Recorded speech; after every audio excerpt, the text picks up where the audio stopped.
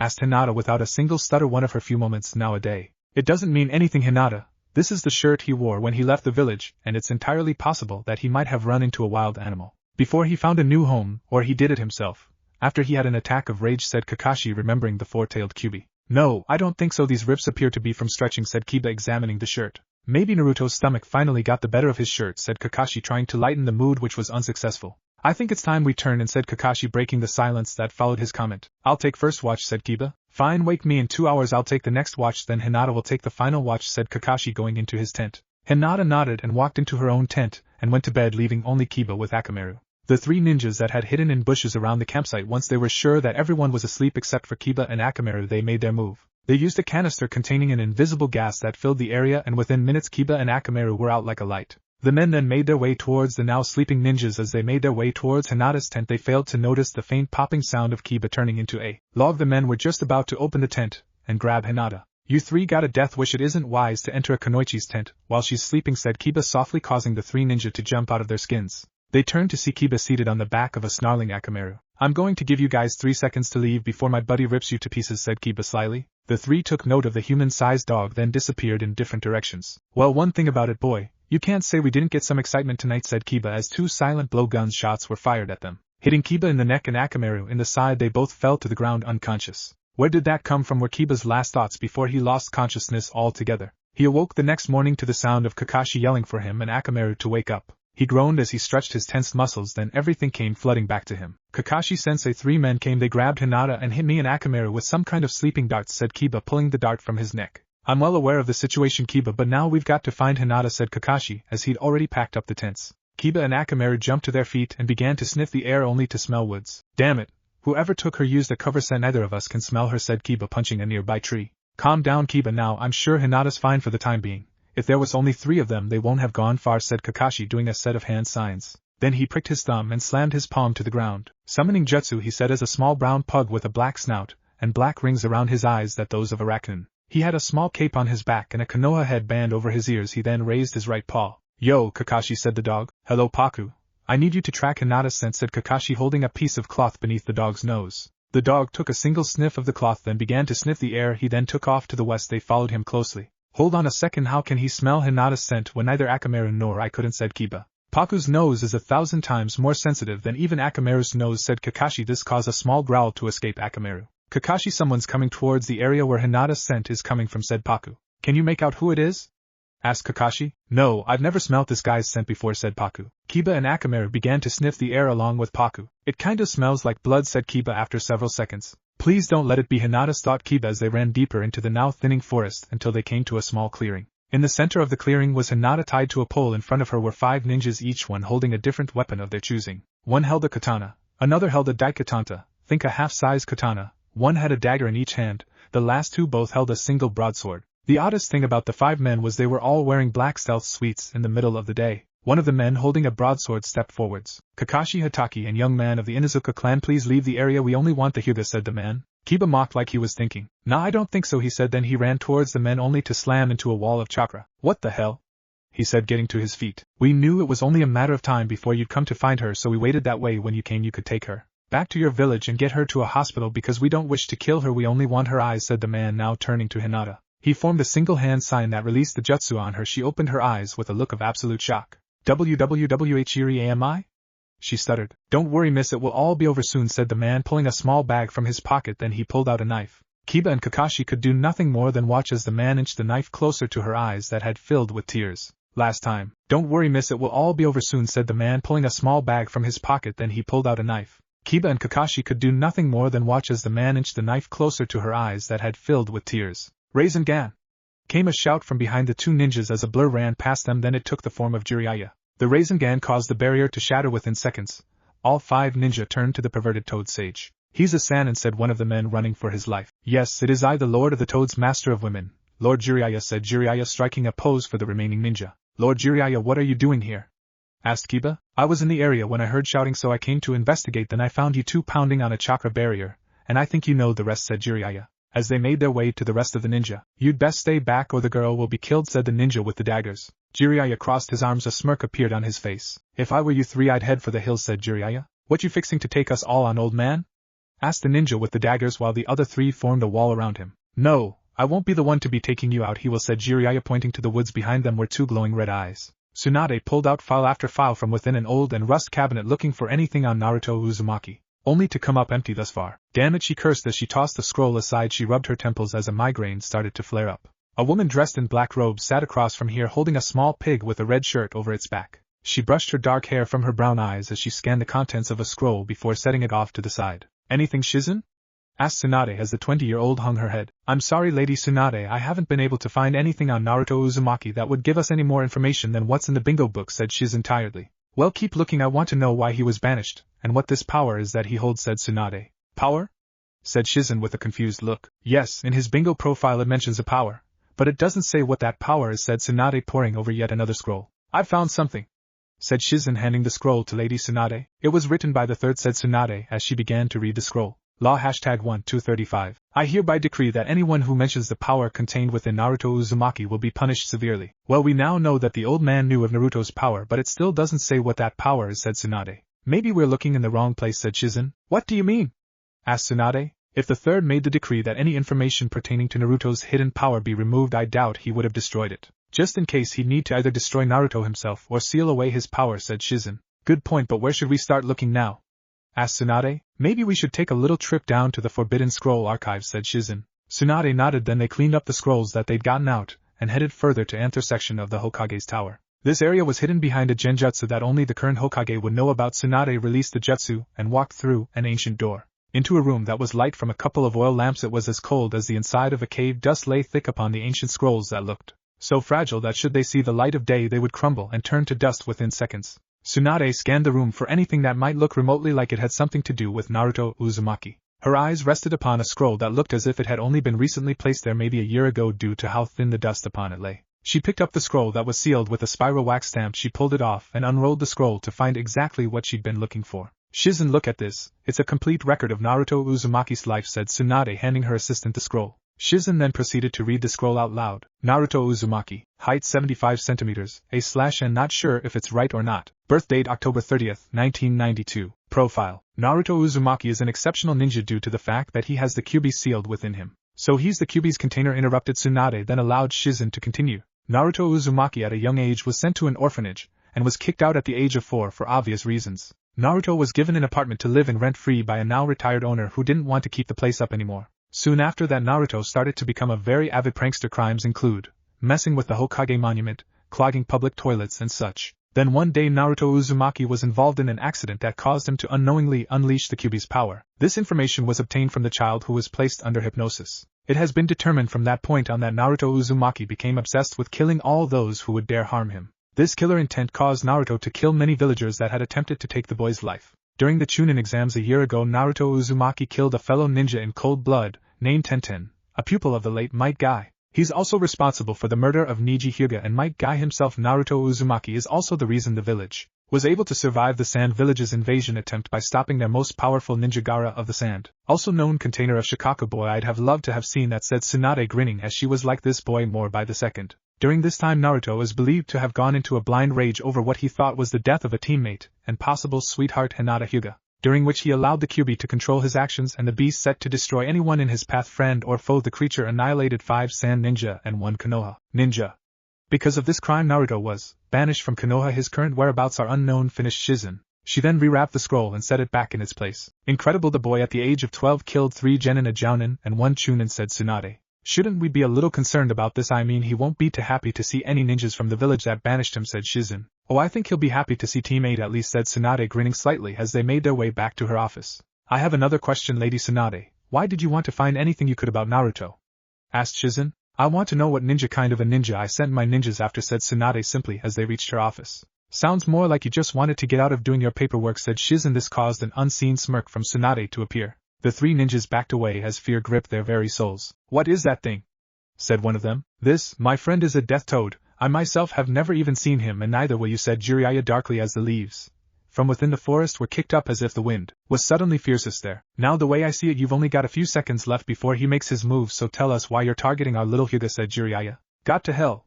Shouted one of the ninja, then his head left his body as if it were sliced with an invisible sword. Then blood shot from another's chest. The third was sliced from his head to his gonads in half, leaving only the ninja with the daggers and one of the broadsword ninja. They raised their preferred weapons in a defensive stance, guarding each other's backs, only to feel blood coming from both their chests. They looked down to see holes that were perfectly in line with each other, then they both fell to the ground dead. There was a snapping sound as the ropes around Hinata fell to the ground, then a small pop and a large plume of smoke appeared from behind the trees. Incredible, said a otherwise speechless Kiba. That is why you never want to mess with a Sannin, said Kakashi as a smirk curled his mask. Now that that's been taken care of, what are you 3 doing out here?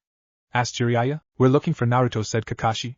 Then I'm not alone, I too am looking for the boy, although it probably for different reasons, said Jiraiya. The council has offered Naruto amnesty if he returns to the village to help with the war against the Sound, said Kakashi, as Jiraiya laughed his head off. If Naruto hears that he's going to kill you 3 where you stand, said Jiraiya, choking in laughter. That is what we told Lady Tsunade, but the council has unanimously decided that they want Naruto back as their secret weapon against the Sound, said Kakashi. Well then I guess I'll join you in your search, said Jiraiya, holding out a cage that contained what appeared to be a very tiny egg. Jiraiya, is that what I think it is, said Kakashi, his single visible eye filled with amazement. Yep, just found the mother a little while ago. Now I hope you've got something of his to stick in here, said Jiraiya. We've got his old headband, and we've also got his shirt. We hope he's alright, said Kiba, showing Jiraiya the items. Jiraiya, sir, what kind of EGG is that? Asked Hinata, who had to walk around the now decaying bodies. It's a Baikatsu beetle egg. Once it hatches it'll lead us right to Naruto, said Jiraiya, placing Naruto's headband within the cage. Now then, as for this shirt, it was Naruto's, but he wasn't attacked if that's what you're thinking, said Jiraiya, examining the shirt. How can you be sure? Asked Hinata anxiously. Because if he was attacked by a ninja there would be blood on the shirt, and if he were attacked by a wild animal it is most likely the tears would be jagged rather than clean ripped like they are. The only thing that I can think of is he outgrew it, said Jiraiya flatly. Suddenly a loud boom of thunder clapped the area. The ninjas quickly set up camp and waited out the rain and the soon-to-hatch beetle. Last time. It's a Baikatsu beetle egg. Once it hatches it'll lead us right to Naruto, said Jiraiya, placing Naruto's headband within the cage. Now then, as for this shirt, it was Naruto's, but he wasn't attacked if that's what you're thinking, said Jiraiya, examining the shirt. How can you be sure? Asked Hinata anxiously. Because if he was attacked by a ninja there would be blood on the shirt, and if he were attacked by a wild animal it is most likely the tears would be jagged rather than clean ripped like they are. The only thing that I can think of is he outgrew it, said Jiraiya flatly. Suddenly a loud boom of thunder clapped the area. The ninjas quickly set up camp and waited out the rain and the soon-to-hatch beetle. The 4 ninjas watched with bated breath as the egg that Jiraiya had found started to split open, revealing a slimy 10 worm. Excellent, said Jiraiya with a grin. That's the beetle that will find Naruto, said Kiba, choking back a laugh. No, you idiot, this is only its lava stage, it will soon enter its pupa stage, said Jiraiya as the worm had already formed a wall of silk around it. HHHOWWWMMMUUCHLLONNNGGGER? asked Hinata. Well, under normal circumstances it normally takes a full day for a Baikuchu to mature, said Jiraiya, examining the pupa. Jiraiya, I have a question. Why don't you summon the Death Toad more often instead of Gamabunta? Asked Kakashi. Simple. While Gamabunta is by all rights the boss toad and his chakra is far superior to the Death Toad's, he doesn't require payment, said Jiraiya. You pay the Death Toad? Said Kakashi. Jiraiya nodded. It's just like when a ninja is asked to go on a mission, only instead he's a toad, said Jiraiya. What does he ask for, flies? Said Kiba as he absent-mindedly stroked Akamaru's head. No, he asks for money. The price depends on how many people he gets to kill, said Jiraiya. Sounds like the toad version of Naruto, said Kiba as Akamaru lifted his head from the ground and rested it on his lap. In a sense he is like Naruto, I suppose, said Jiraiya, laughing. Deep within the forest a few miles from where the group rested, a ninja stared into a bowl of water that showed the four of them. He was wearing a dark blue bandana over his hair. His face was covered in a dark blue mask that was curled into a smile. His green eyes watched the group from within the bowl as the water swirled. Yes, show me where the Kyuubi's container is, said the man as the group waited for the egg to hatch. The group sat around the cage that held the Baikuchu pupa. It soon started to split, then a long trunk-like nose poked out of the hardened silk-like substance. Then a head with two dark blue eyes that looked like it was taken off of a rhinoceros beetle appeared. Then a body that looked like it was off of a cockroach pulled itself from within the cocoon. It took a whiff of Naruto's headband as soon as it drew breath. Then it opened its wings and tried to fly off, only to meet the lid that kept it in place. Jiraiya looked to the other three, who each gave him a nod to go ahead. He then pulled off the lid and released the beetle that took off into the forest, followed closely by the four ninjas. They followed the beetle for hours before it finally came to a small house that was well protected by an array of traps, ninjutsu, and genjutsu. The group, with the help of Hinata's Byakugan, carefully avoided all of the traps. Then they reached the house. It was a small log cabin with a rock chimney that was held together by a mixture of mud, grass, and straw. The group cautiously walked closer to the door. Kakashi raised his hand to knock on the door when it burst open. At last, now I will have my vengeance upon him for what he did to my team, thought the stranger, as he dumped the water onto the ground. Then he disappeared in a puff of smoke. A sinister laugh echoed throughout the area as he headed towards Naruto's house.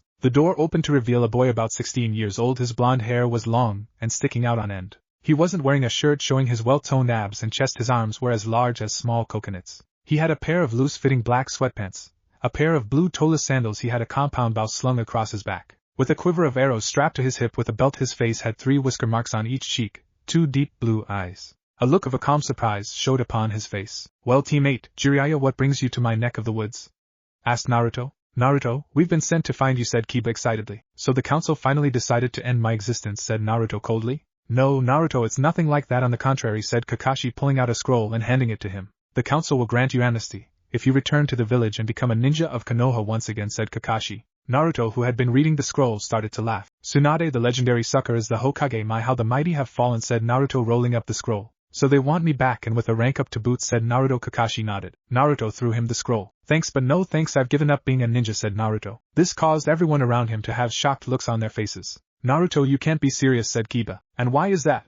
Asked Naruto, crossing his arms. Because, said Kiba, unable to find a suitable reason. And NNAARRUTTOTT the village NEDSYU, said Hinata. Hinata, even if I wanted to come back I wouldn't be able to pass any ninja trials. I haven't practiced any ninjutsu in 6 years, said Naruto. We could help you, train you back to the way you used to be, said Kiba enthusiastically. Naruto sighed. Kiba, the reason I haven't trained is because I have no wish to return, said Naruto. What's the Kyuubi have to say about all of this? Asked Jiraiya. The last time we spoke was the day I left.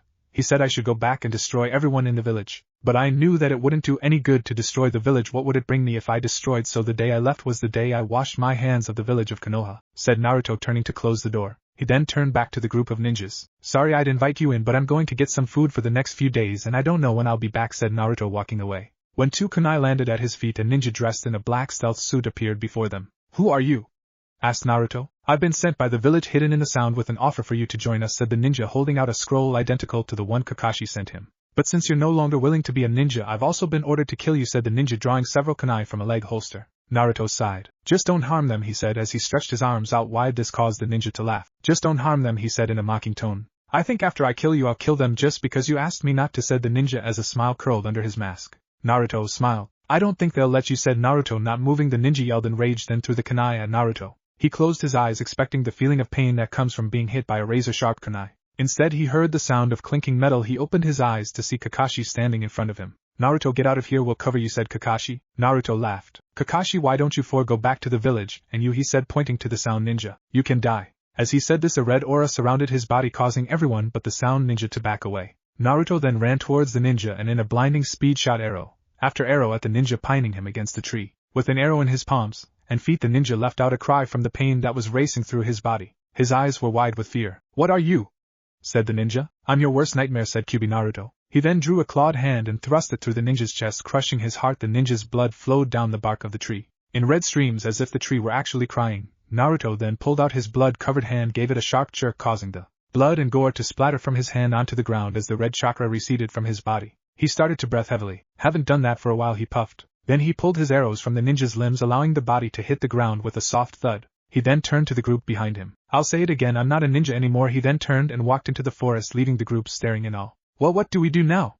asked Kiba, sitting on Naruto's porch. "We wait for him to come back," said Kakashi, leaning against the tree. "BBB, but HHHESSS said T that he WW wasn't. GG gonna come with us," said Hinata. "Yeah, and he also said that he hadn't practiced ninjutsu since he left," said Kiba. "Kiba, that little display right there should have showed you that Naruto hasn't stopped his training," said Jiraiya in an annoyed tone. Kiba only stared at the spot where the corpse now lay. "If that wasn't 1,000th of the power he's more than likely obtained, I'll eat my books," said Jiraiya. Naruto walked silently through the forest. His footsteps were silent thanks to his many years of training as a ninja. He could smell a deer. Not too far from where he was standing, he jumped to a tree branch that was at least 20 feet in the air. He slowed his breath to nearly nothing as he approached his target. It was a large doe. Naruto drew an arrow onto his bow. He then left it fly. The arrow hit the deer, killing her instantly. Naruto then dropped to the area. He then pulled out a 6-inch knife and began to gut the deer. After he finished, he picked the doe up as if she weighed next to nothing, then walked back to his house, a large grin on his face from the satisfaction of a kill. He suddenly fell on all fours, clutching his heart as a pain shot through it. The red chakra from early began to engulf him as two tails formed behind him. He looked at his arms to see thick red fur start to cover them. He closed his eyes and the red chakra and the fur disappeared. He started to breathe heavily as the warm air filled his lungs with dust from the ground. "Damn it," he thought as he dug his fingers into the dirt. His breathing started to become slow and steady as his body stopped aching. He then got to his feet and dusted himself off. He turned to the gutted doe, picked it up, and walked back to his house, hoping that they had left. Kiba, Hinata, Kakashi, and Jiraiya scanned the area for any sign of Naruto's return. There was a rustling sound coming from the bushes. Then Naruto come through with a large doe thrown over his back. "So you guys are still here," he said in an irritated tone. "Naruto, we need you to come back with us," said Hinata without a single stutter, which surprised everyone but Naruto. "Sorry, Lady Hyuga, but the Naruto you knew is no more," said Naruto, walking behind his cabin. They followed him. "Naruto, surely you don't want to continue living in this dump," said Jiraiya, looking the house over. "Why not? It's better than where I used to live," and said Naruto coldly as he started to skin the deer. A foul stench filled the air as he sliced the tarsal glands of the deer. Then he grabbed its neck and started to twist it. A sickening crunch was heard as it snapped off. He then threw the head and skin into a fire pit that was beside him. He then hung the deer on a nearby tree to allow the blood to drip onto the ground. "That's gonna take a bit, but the fish and tenderloins should be alright," he said as he cut large pieces of meat from within the deer. "Anyone for some supper?" he asked, turning to the ninjas. As he walked to his house, they entered to see a single room with a small bed that was made of a few long tree branches, a stone fireplace, and a table with a couple of chairs. "Sorry I don't get much company coming through here," said Naruto, pulling out a pan and a grate from under his bed. He then placed the grate inside the fireplace. Then he walked back outside and came back in with an armload of wood. He placed the wood underneath the grate. Then he grabbed a can and a box of matches from beside the fireplace. He lit a match, then placed it under the wood. Within seconds it burst into flames. "In case you're wondering why I didn't use any kindling to start the fire, it's because I soaked the wood in fat," said Naruto. He then placed the pan on the grate, then opened the can in his hand. Then he scooped out some fat and threw it onto the pan. He pulled out his knife and chopped the tenderloins into smaller pieces and threw them onto the pan. Once the fat had melted, soon the smell of frying deer meat filled the cabin. Once he was sure the meat was cooked, he placed the pan onto the table. A low hissing sound was heard as the hot metal touched the wood. "Eat as much as you want," said Naruto, helping himself to some of the meat. The others nodded in agreement. Then they each took a piece of meat and bit into it. Their eyes popped open. "Naruto, since when can you cook?" said Jiraiya after he'd swallowed his bite of meat. "Since I was born," said Naruto, helping himself to another piece of meat. They stared at him, knowing what he meant with those words. After they had finished eating, Kakashi turned to Naruto. "Naruto, are you going to come back with us?" asked Kakashi. Naruto sighed. "For the last time, Kakashi, I will not return to the village," said Naruto. "They will have to bring you back by force," said Kiba, getting to his feet. Naruto sighed. "If we must do this, could we please do it outside? I don't want my furniture to be destroyed," said Naruto, grabbing the pan and setting it underneath his bed again. They all nodded in agreement, then walked outside the cabin. Naruto then led them to a small clearing not too far from his house. He walked to one side while the others stayed behind. He then turned to face them. He glared at them as his once blue eyes turned blood red. His whisker marks had become more defined. His canines grew past his lips. His fingernails became sharp and claw-like. The red chakra covered his body as four tails appeared behind him. This gave everyone a bit of a shock. "What's the matter? You surprised that I haven't transformed yet?" asked Naruto. "He's mastered the fourth tail," said Jiraiya. "To any one in particular?" Naruto fell on all fours as another tail formed behind him. His skin suddenly turned bright red as thick fur covered him. His ears lengthened into two long fox ears. His hands had become claws, his chakra tails had become real tails, black rings encircled his now slanted eyes. The vertical pupils stared angrily at the ninjas standing before him. Remember when I said I hadn't practiced ninjutsu for the last 4 years? That's because I've been learning to control the Kyuubi, said Kyuubi Naruto, who looked like a miniature, five-tailed fox. Last time. Then we'll have to bring you back by force, said Kiba, getting to his feet. Naruto sighed. If we must do this, could we please do it outside? I don't want my furniture to be destroyed, said Naruto, grabbing the pan and setting it underneath his bed again. They all nodded in agreement, then walked outside the cabin. Naruto then led them to a small clearing not too far from his house. He walked to one side while the others stayed behind. He then turned to face them. He glared at them as his once blue eyes turned blood red. His whisker marks had become more defined, his canines grew past his lips, his fingernails became sharp and claw-like. The red chakra covered his body as 4 tails appeared behind him. This gave everyone a bit of a shock. What's the matter? You surprised that I haven't transformed yet? Asked Kyuubi Naruto. He's mastered the 4th tail, said Jiraiya to anyone in particular. Naruto fell on all fours as another tail formed behind him. His skin suddenly turned bright red as thick fur covered him, his ears lengthened into 2 long fox ears. His hands had become claws, his chakra tails had become real tails, black rings encircled his now slanted eyes. The vertical pupils stared angrily at the ninjas standing before him. Remember when I said I hadn't practiced ninjutsu for the last 4 years? That's because I've been learning to control the Kyuubi, said Kyuubi Naruto, who looked like a miniature, five-tailed fox. The power that flowed off of Kyuubi Naruto caused the air to heat up rapidly as if someone had made a giant bonfire. The grass around him became dry and scorched as if it had been through a 3-month drought. The grass beneath his fox feet started to issue small wisps of black smoke as his chakra burned the ground. He looked upon his former team. As a smile curled upon his snout showing rows of jagged sharp teeth, this caused his former teammates to back away slowly. Naruto, said Hinata in a whisper-like tone. This caused one of the fox's ears to twitch slightly. What's the matter, Hinata? Are you scared? Asked Kyuubi Naruto. Hinata backed away slowly as Kyuubi Naruto advanced closer to his prey. The ground hissed as steam issued from beneath his paws. Leaving behind black paw prints, he soon came upon the 4 ninjas, all of whom showed fear through their eyes. Kakashi pulled up his headband to reveal his Sharingan eye. Naruto, please just come back to the village quietly. We don't want to fight you, said Kakashi. At these words, Jiraiya stepped forwards. Naruto, if you wish to fight, then I shall be your first opponent, said Jiraiya in a serious tone that was unfitting to him. All right, Sannin, you shall be the first to die, said Kyuubi Naruto in the maniacal tone that they had heard many times before in their younger days. Jiraiya got into a fighting stance as Kyuubi Naruto ran towards him at a speed that even the Sharingan couldn't follow. Jiraiya's saucer-sized eyes looked to his now mangled right arm that was now covered in blood that dripped from his fingertips. What's the matter, Sannin? Too fast for you? Asked Kyuubi Naruto from behind Jiraiya. His hot breath washed over the back of his neck, causing his hair to stand on end. Here, allow me to slow down for you, said Kyuubi Naruto, appearing in front of the Sannin. His tails swished through the air with anticipation. The air around Jiraiya began to shiver, then a vortex appeared before him. Wind style. Wind blade vortex jutsu, said Kyuubi Naruto without a single hand sign. Jiraiya suddenly felt like his skin was on fire, as it was violently sliced open from an invisible blade. After the jutsu was finished, he fell to the ground in a puddle of his own blood. He raised his head painfully to look at the fox creature. Jiraiya, you were my sensei and one of the few people who were kind to me. For that I shall make your death quick, said Kyuubi Naruto, raising his right claw. Then he pierced Jiraiya's heart. The fox stared frowning at the now dead Jiraiya, then he was covered in a cloud of smoke and turned into a rock. Very clever, Jiraiya, thought Kyuubi Naruto as a small smirk appeared on his face. He then turned to face a nearby tree. Earth style. Earth whirlpool jutsu, said Kyuubi Naruto without any hand signs again. Suddenly the ground around the tree began to twist as it sucked the tree down until only the top branches were sticking out. The branches suddenly turned into Jiraiya's head. Very clever, Jiraiya. But not clever enough. You see, the Kyuubi has the ability to see through jutsus like genjutsu and transformation jutsu, said Kyuubi Naruto. The air around Jiraiya's head started to swirl. I haven't got to use this jutsu for a while. Wind style. Vacuum vortex jutsu, said Kyuubi Naruto. Jiraiya soon started to gasp for air, and then a small pop was heard as his head exploded, sending blood all over the area. No, Naruto, said Hinata as tears ran hot down her face and dripped onto the grass. She then fell to the ground shaking. Her body was full to exploding with fear. What a waste, said Kyuubi Naruto, shaking his head as he turned to Team 8. This all could have been avoided if you 4 would have just left me alone, said Kyuubi Naruto, walking towards the group. Tsunade, who was hidden behind a mountain of paperwork, was looking at a very old photo album from the time when she herself was a genin. She took a sip from her tea. As she did, a small drop fell onto Jiraiya's face, smearing it to the point it wasn't recognizable. Could this be an ill omen? She thought as she carefully tried to clean the tea from the photo. Team 8 watched in horror as the fox advanced towards them. Fear laid heavily upon them to the point that they couldn't move. We're going to die, thought Kiba as he felt Akamaru shake behind him. I'm going to give you 3 one last chance to leave now before I kill you, said Kyuubi Naruto. Nobody moved from where they were standing. Kyuubi Naruto sighed. You 3 were my most precious people. I will make your deaths quick, said Kyuubi Naruto as he advanced towards the group. When he felt a sharp pain in his chest, he fell to the ground clutching his heart. A burst of red chakra exploded from his body. Lady Tsunade, Team 8 has been gone for too long. It's time to send a search team to find them, said Shizen. I know Shizen, but the problem is there isn't anyone left in the village to go and search for them, said Tsunade. What about asking the sand for help? They've already sent many of their own ninja into battle, there ain't no way they'll send a group to go and look for 3 of our own, said Tsunade.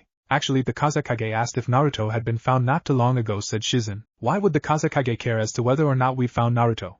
Asked Tsunade. He didn't say, although he did get an evil glint in his eye, said Shizen. Well, if he wants to send his own team to find him, then by all means we'll hire him, said Tsunade. Yes, Lady Tsunade, said Shizen. She then walked out the door and disappeared. Tsunade turned to the window that showed the Hokage monument. They did some nice work with my face, she thought as she gazed blankly at the mountain that now had her face added to it. The chakra that exploded from Kyuubi Naruto was intense enough to cause some of the grass around him to catch fire. Hinata, Kiba, and Kakashi were starting to boil from the heat of the chakra. What's going on? Asked Kiba as Kyuubi Naruto roared from the pain in his chest. I'm not sure, Kiba, said Kakashi, holding up his arms to block the heat. Hinata didn't know what was making her do it, nor did she know why. But in spite of the overwhelming heat, she moved forwards. The red chakra licked her face and cloth, scolding her cloths and exposed skin, then healed the skin only seconds later. She endured the pain like it wasn't really there and just kept walking towards the giant roaring fox. Naruto, whom had his eyes closed in an attempt to block out the pain, hadn't noticed Hinata standing only a few feet away from him. Soon she was right beside him. Her burns kept appearing and healing over and over again. She then raised a badly burned hand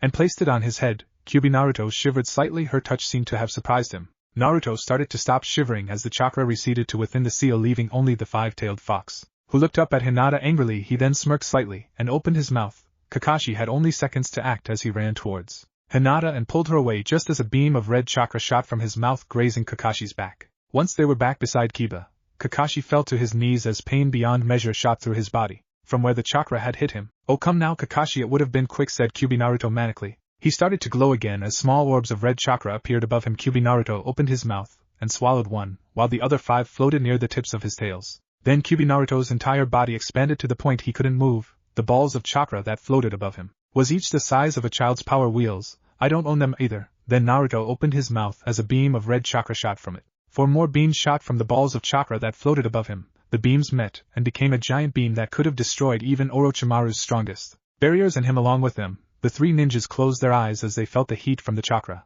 as it came closer. But the pain never came. They opened their eyes to see they weren't dead, but they were surrounded by what appeared to be a mountain of sandstone. So Shikaku, we meet again, said Kyuubi Naruto as he stared at a man with dark red hair. The gadget for love was tattooed to his forehead. A giant gourd was strapped to his back. He wore a red and brown shirt with black pants. His eyes had dark circles around them, indicating that he'd had very little to no sleep for a great degree of time. Uzumaki, you must return to your village. They need your help, said Gaara in his usual monotone voice. Explain this to me, Shikaku. Why are you helping these wretched lowlifes? They are inferior to us, said Kyuubi Naruto. Uzumaki, I've learned the true value of life from our fight 4 years ago. You yourself once knew of that value, said Gaara in the same monotone voice. Humph, living with the humans has made you soft, Gaara.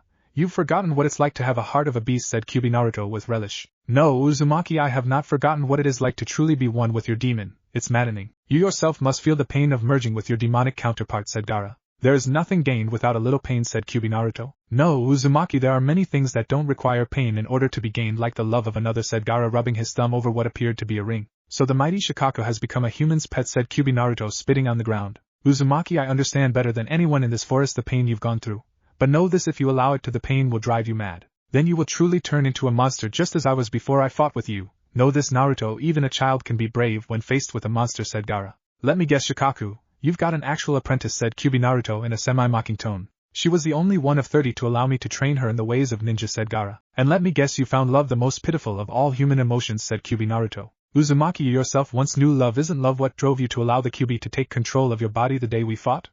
Asked Gaara. Shikaku, what you say is true. I used to know love until the village that I had sworn to protect banished me, then threw a party to celebrate my leaving, said Kyuubi Naruto, bitterly as he turned his attention to the pillar of sandstone that hid his team. They were among the ones who celebrated, said Kyuubi Naruto bitterly as tears streaked his fur-covered face. Uzumaki, you still know love. Why not give them another chance? Said Gaara. Shikaku, I no longer know love. All I know is fear, hate, and death, said Kyuubi Naruto. Then I have no choice but to show you the power that you once possessed the day we fought, said Gaara. As sand began to encircle his body, Kyuubi Naruto's tails twitched with the anticipation of another kill. This time he'd make sure Shikaku was dead. Last time. Uzumaki, you still know love. Why not give them another chance? Said Gaara. Shikaku, I no longer know love. All I know is fear, hate, and death, said Kyuubi Naruto. Then I have no choice but to show you the power that you once possessed the day we fought, said Gaara. As sand began to encircle his body, Kyuubi Naruto's tails twitched with the anticipation of another kill. This time he'd make sure Shikaku was dead. Kyuubi Naruto let out a low growl as he circled the sand demon's vessel. His tails swished through the air, As they anticipated his next kill, Gaara stared at the fox with little interest as if he were nothing but a normal animal. What's the matter, Shikaku, afraid? Asked Kyuubi Naruto. I do not wish to fight with you, Uzumaki, said Gaara as sand started to flow like a brown ribbon from the gourd. But I will not allow you to harm these three, said Gaara as the sand surrounded him, taking the form of a mini Shikaku. The fox rushed at the sand demon and sliced down with his razor-sharp claws. The claws caused the sand to turn to glass as blood poured from the wounds. Gaara yelled in pain as he staggered away from the fox.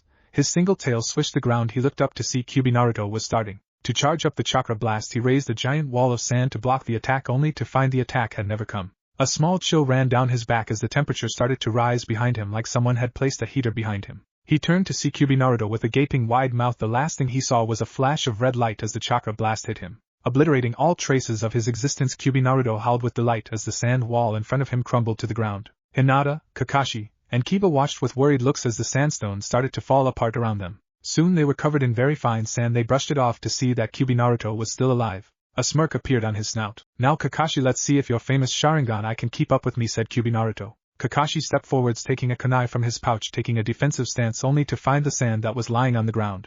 Kyuubi Naruto's tails swished with anticipation. So Shikaki, you managed to survive. Let me guess you used a sand clone, said Kyuubi Naruto. The ground around them began to shudder as a giant raccoon-like creature appeared from behind the trees which it was now towering over. Gaara was hidden from view by the sand that the raccoon was made from. Yahoo! It's so good to be free! Shouted Shikaka. So Shikaki, you learned what happens to those who get in my way, said Kyuubi Naruto. Kyuubi, I'm gonna make you wish you were never born, said Shikaku as he preformed a single hand sign. Wind style. Wind bullet jutsu, said Shikaku as he jumped into the air and opened his mouth, allowing large blasts of air to fly from it. Kyuubi Naruto dodged them with relative ease. His tail swished like a dog's does when it's playing with its master. Come now, Shikaki, you've got to have something new, said Kyuubi Naruto in a mocking tone that also showed he was bored. The sand demon merely smirked as he landed onto the ground, causing it to shake from his impact. Alright Kyuubi, here's something you've never seen before, said Shikaku enraged now. Sand style. Sand volcano jutsu!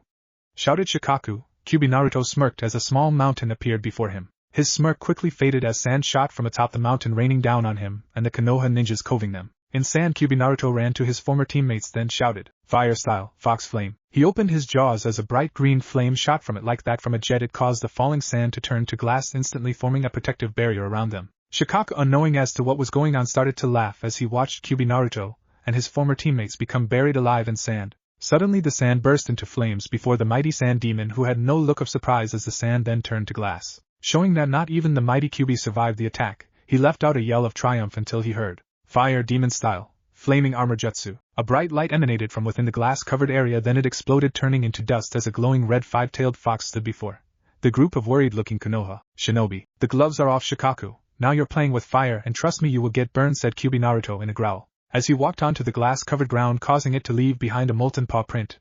His bright orange fur crackled. As if it were a log on the fire, his once red eyes were now pupilless slanted orange orbs. Fox demon style. Kyuubi Fox Fire, growled Kyuubi Naruto. He started to glow bright green as the flames changed color. Then the Kyuubi opened his mouth, as a small orb appeared in his gaping jaws. The orb then exploded from within his mouth with only one exit. It shot towards the sand demon. The red chakra beam combined with the green flames that shrouded Kyuubi Naruto's mouth, making it even more destructive than before. Shikaku could do nothing but watch as the beam hit him, causing him to turn into a solid mass of glass. Then he exploded, sending glass chunks the size of houses flying throughout the area. The green glowing fox advanced upon the lifeless form that was Gaara. His chest was rising slightly to show he was still alive. Just unconscious, Kyuubi Naruto smirked as he stopped glowing. His fur was once again scarlet red, but that too was changing as it began to recede into his skin. The hair atop his head turned brighter until it was blonde. His red eyes turned bright blue once again as his tails turned back into 4 chakra shrouds. Then they too dissipated. Naruto stood before the Konoha ninja, a normal human again, with a smirk on his face. He then looked to his right to see Temari and Kankuro awaiting to attack him.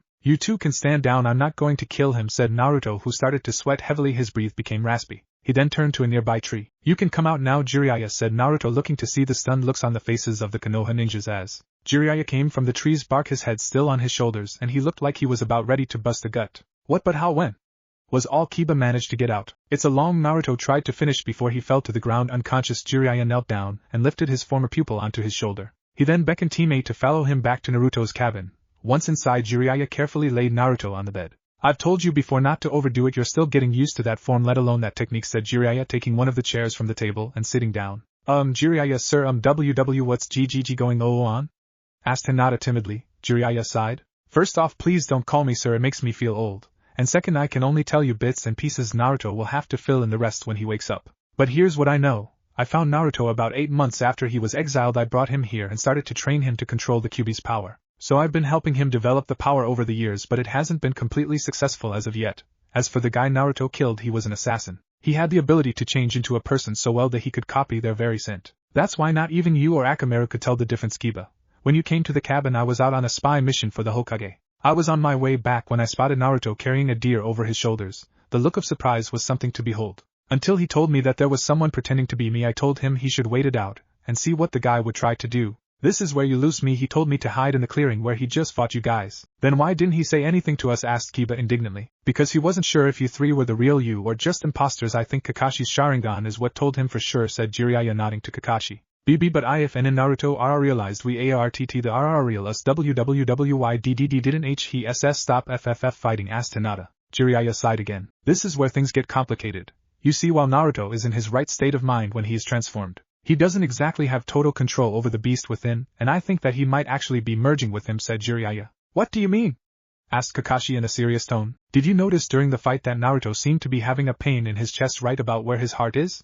Asked Jiraiya. They all nodded. Well, that is a telltale sign of what may be happening. It appears that few Jinchuriki truly master or merge with their demonic tenets. But a select few have, and I believe that Naruto might be on his way to merging completely with the Kyuubi, said Jiraiya. What will happen if he does? Asked Kiba nervously. Oh, don't worry, his looks won't change much. He'll just look like a pro football player, said Jiraiya. American football. Then what's there to worry about? Asked Kiba. Naruto could be lost to us, said Kakashi sternly. What do you mean? Asked Hinata with a worried tone in her voice. Well, you see, while there may be few who completely merge with their beast within, there are even fewer who actually retain their humanity, said Jiraiya. A low grunt was heard, causing everyone in the room to turn to the bed to see Naruto was getting himself to a sitting position. And that is why I will not go back to the village, said Naruto. He then left out a low groan as he clutched his chest. The Kyuubi's red chakra started to pour from his body as the red fur began to appear on his skin. Naruto closed his eyes as the pain intensified. Jiraiya placed a small paper seal on his forehead, causing the chakra to recede into the seal. Naruto's breaths were heavy and fast like someone who is hyperventilating. Easy, Naruto, slow and deep, said Jiraiya, rubbing his back. Naruto nodded as his breath started to ease up slightly at first, then he clutched his chest again as another wave of chakra enveloped his body. Naruto couldn't take it anymore and left out a cry that sounded almost demonic. His canines had become fangs, his once blue eyes had turned blood red. His pupils had become vertical slits. Jiraiya pulled out another tag and placed it on his forehead. Naruto took in bucketfuls of air as his features returned to normal. They're getting worse, muttered Jiraiya. What are we going to do, panted Naruto. You are going to lie down and rest. As for what we'll do, I'm not sure yet, said Jiraiya. He then turned to Kakashi. Naruto, being the way he is, has also come at a most inopportune time. I've reason to believe that Orochimaru is still alive, said Jiraiya. This caused everyone but Naruto to have a look of absolute shock upon their faces. But how the third killed him, didn't he? Asked Kiba. That, I believe, is wrong. The third didn't kill Orochimaru, but a man that was trained under Orochimaru, so that he would know his jutsu's habits and what have you, said Jiraiya. So who do you think it was that switched places with Orochimaru? Asked Kakashi. To that end I have no idea. But I'm also not entirely sure that Orochimaru is alive. Like I said, it's just a rumor that's been going around, said Jiraiya. From our reports, the only real power the sound has is Sasuke, said Kakashi. The Uchiha survivor? Said Naruto. The one and only, said Kiba. Naruto stared at the ceiling for a few minutes, digesting what he just heard, then he got to a sitting position again. Kakashi-sensei, is the village really serious about taking me back? Asked Naruto. Yes, Naruto, they agreed unanimously, said Kakashi. Naruto stood up, then knelt down under his bed and pulled out a small trunk. He opened it to reveal an array of ninja tools, as well as a red and black long, think the Shippuden coat he wears, only red and black, sleeve shirt that looked as if it hadn't ever been worn. He pulled that out to reveal a pair of black pants with a red stripe going down the sides. Never thought I'd have to use these again, he said, more to himself than anyone else, as he set the pants on his bed. He then did a set of hand signs and he disappeared from view for a few seconds. Once he reappeared, he was wearing the cloths that he'd pulled out. He then pulled out a kunai holster and strapped it to his right leg, then he filled it with the kunai and shuriken that were in the trunk. He then replaced the trunk and turned to his team. Kakashi-sensei. Naruto Uzumaki reporting for duty, he said with a smirk on his face. I'd strongly advise against this, Naruto. You're in no condition to travel, especially after your fight with the sand demon, said Jiraiya. I'll be fine, Jiraiya-sensei, said Naruto, giving him a Cheshire grin, causing Jiraiya to sigh. If you say so, kid, was all he said. They turned to the door and headed out to the village of Konoha. Unbeknownst to them, they were being followed by a pair of dark brown eyes and a pair of black ones. The figures were wearing black cloaks with red clouds covering them. After all these years we finally found him, said one of the men. Yes, our search has come to an end, said the other as they watched the group of Konoha ninjas head into the forest. Team 8 arrived in the village with 2 sand ninja and 1 Kazekage. Wow, Gaara, you're the Kage of your village, said Naruto in utter amazement as they walked towards the Hokage tower. Gaara merely nodded. His body ached from the battle that he'd had with Naruto only a few hours ago. Naruto then looked the village over. A stern look glazed over his face. Place hasn't changed much, he said as he got several death glares from the villagers that noticed he was back. They reached the Hokage's tower without incident. Much to the rest of teammates' surprise, Naruto didn't try to kill the villagers when they threw rocks at him. He seemed to have become more tolerant to their onslaughts than he'd been when he was younger, although he assured them that if they harmed any one of the people near him they would have died. This told them that his killer intent was still there. They soon reached the brown door that led to the third Hokage's office. It now belonged to the fifth Hokage. Naruto knocked on the door only to be greeted with, "Go away!" from a female voice. A teammate returning with news on Naruto Uzumaki said, "Naruto, oh well, come in and speak quieter," shouted the woman. Naruto and company walked into the room to find that it hadn't changed one bit except that there was a woman with long blonde hair that hung in two pigtails behind her back, wearing a green robe with the gadget for sucker on the back. She had a gray shirt that seemed to be tight, particularly in the chest area. She wore blue shin-length pants with sandal-style high heels. She looked like a woman that wasn't much older than 25 or 28. "So how did it go?" asked Tsunade. Kakashi stepped forwards with a young man as tall as he was. He was wearing a red and black long-sleeve shirt with black pants that had a red stripe going down the sides. His blonde hair was spiked like it had never been combed his entire life. He had 3 whisker marks on each cheek. "He looks just like the fourth," thought Tsunade. Last time, Naruto and company walked into the room to find that it hadn't changed one bit except that there was a woman with long blonde hair that hung in two pigtails behind her back, wearing a green robe with the gadget for sucker on the back. She had a gray shirt that seemed to be tight, particularly in the chest area. She wore blue shin-length pants with sandal-style high heels. She looked like a woman that wasn't much older than 25 or 28. "So how did it go?" asked Tsunade. Kakashi stepped forwards with a young man as tall as he was. He was wearing a red and black long-sleeve shirt with black pants that had a red stripe going down the sides. His blonde hair was spiked like it had never been combed his entire life. He had 3 whisker marks on each cheek. "He looks just like the fourth," thought Tsunade. "So you're the infamous Naruto Uzumaki," said Tsunade, pulling out Naruto's papers. "Yes, ma'am," he said with a nod. "It says here that you've got a real nasty temper, Mr. Uzumaki. Is this true?" asked Tsunade, glaring at his as if daring him to lie. Naruto rubbed the back of his head as a huge Cheshire grin appeared on his face. "Well, I guess you could say I did," said Naruto. "What do you mean, did?" asked Tsunade, glaring at him darkly. Naruto suddenly had a backlash of long-forgotten memories of what the people of this village had done to him in the past. The more he looked at the older woman, the more memories he retrieved. His facial expression instantly changed. He now showed a mixture of hate and anger as he stared back into the dark brown eyes of the Hokage. His own bright blue ones flashed another color for a brief moment, then it wasn't seen again. "Naruto, is something wrong?" asked Tsunade with as much care as one might show a dog that had bitten them. Naruto glared at the Hokage with malice. This caused Kiba and Hinata to worry. They'd seen that look many times before, each time the person ended up dead. Naruto's glare suddenly fell as he blinked and looked around the room as if realizing where he was. He then looked at Tsunade again. She fell back into her chair. Her face was now chalk white as if she'd seen a ghost. "That'll teach you to stay out of my head," said Naruto with a smirk. Kiba and Hinata both left out a low sigh through their noses. If Kakashi was surprised, either of them could tell as his only visible eye showed no sign of worry, or anything that normally showed his emotion. It was almost as if he had expected Naruto to do whatever it is he'd done to the Hokage. Suddenly his mask seemed to curl into a slight smirk. "What the hell was that?"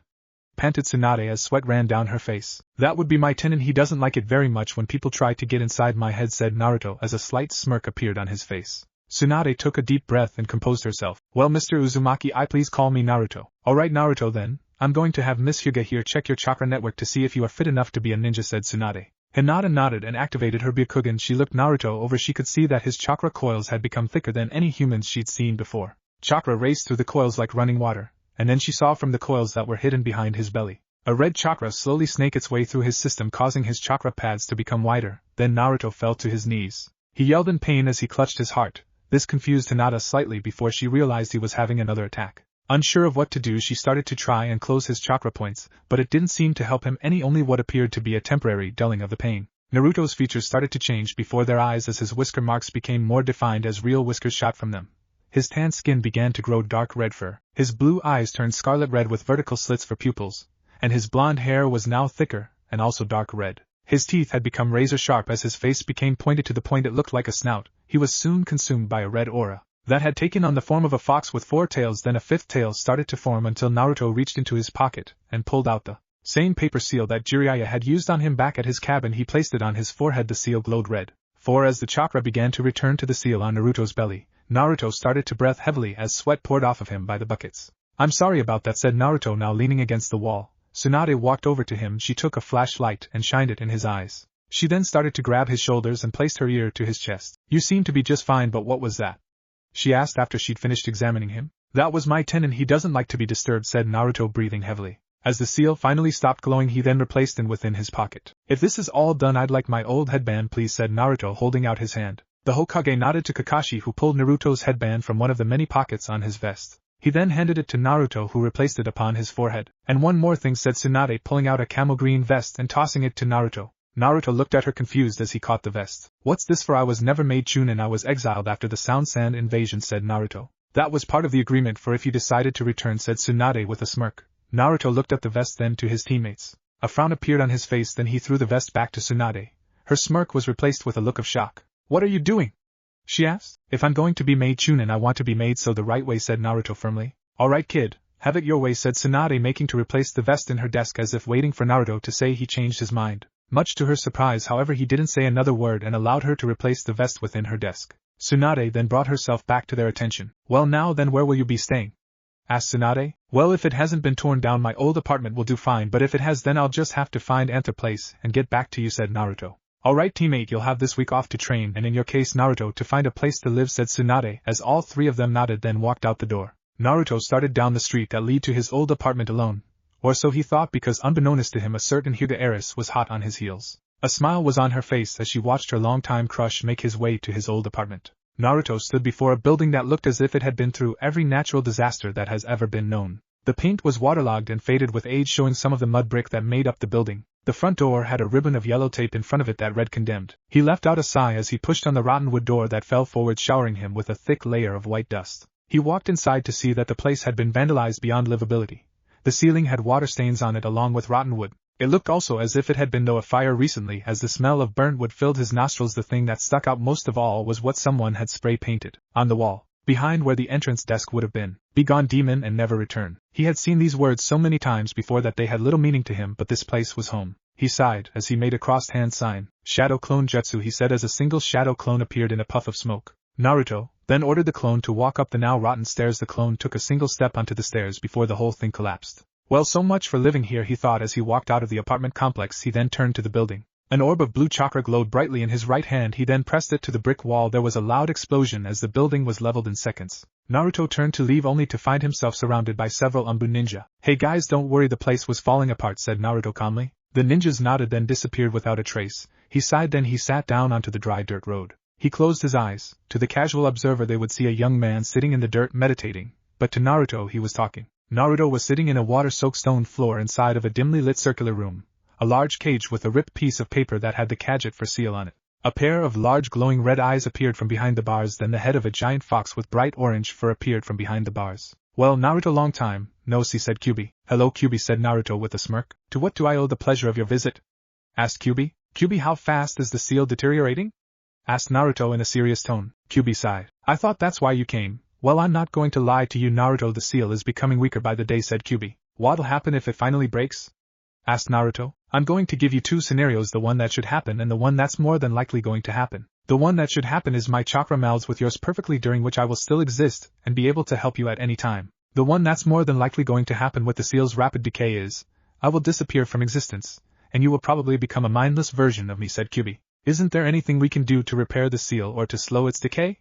Asked Naruto. Afraid not, kid. This is the way the seal was designed. All we can do is sit back and hope for the best, said Kyubi. Naruto nodded. Now then, why don't you go and talk to that Hyuga girl who's been following you ever since you left the Hokage's office, said Kyubi. Hinata stared, unsure as to what Naruto was doing, but she was sure that she shouldn't disturb him. When suddenly his eyes popped open and he was staring right at her, she quickly hid behind a nearby telephone pole. She chanced a glance to see that Naruto was gone. She got a confused look on her face as she wondered where he was. You know, this by some people could be considered stalking, whispered a voice in her ear. She jerked around so fast that she tripped herself. She braced for the fall that never came. She opened her closed eyes to see Naruto had grabbed her coat, in order to keep her from falling to the ground. Sorry Hinata, I didn't mean to startle you, said Naruto, helping her to her feet. Hinata's usually pale face was now a deep shade of red. I'd say I'm alright, and Naruto, she said in a whisper-like tone. Naruto sighed. You know Hinata, I think I told you this before. But just to remind you, if you want something, nobody's going to know what it is if you don't speak up, said Naruto as a small grin appeared on his face. As sorry and Naruto, said Hinata, hanging her head. Naruto stood there for a minute, then an idea crossed his mind. Hey Hinata, you wanna join me for lunch?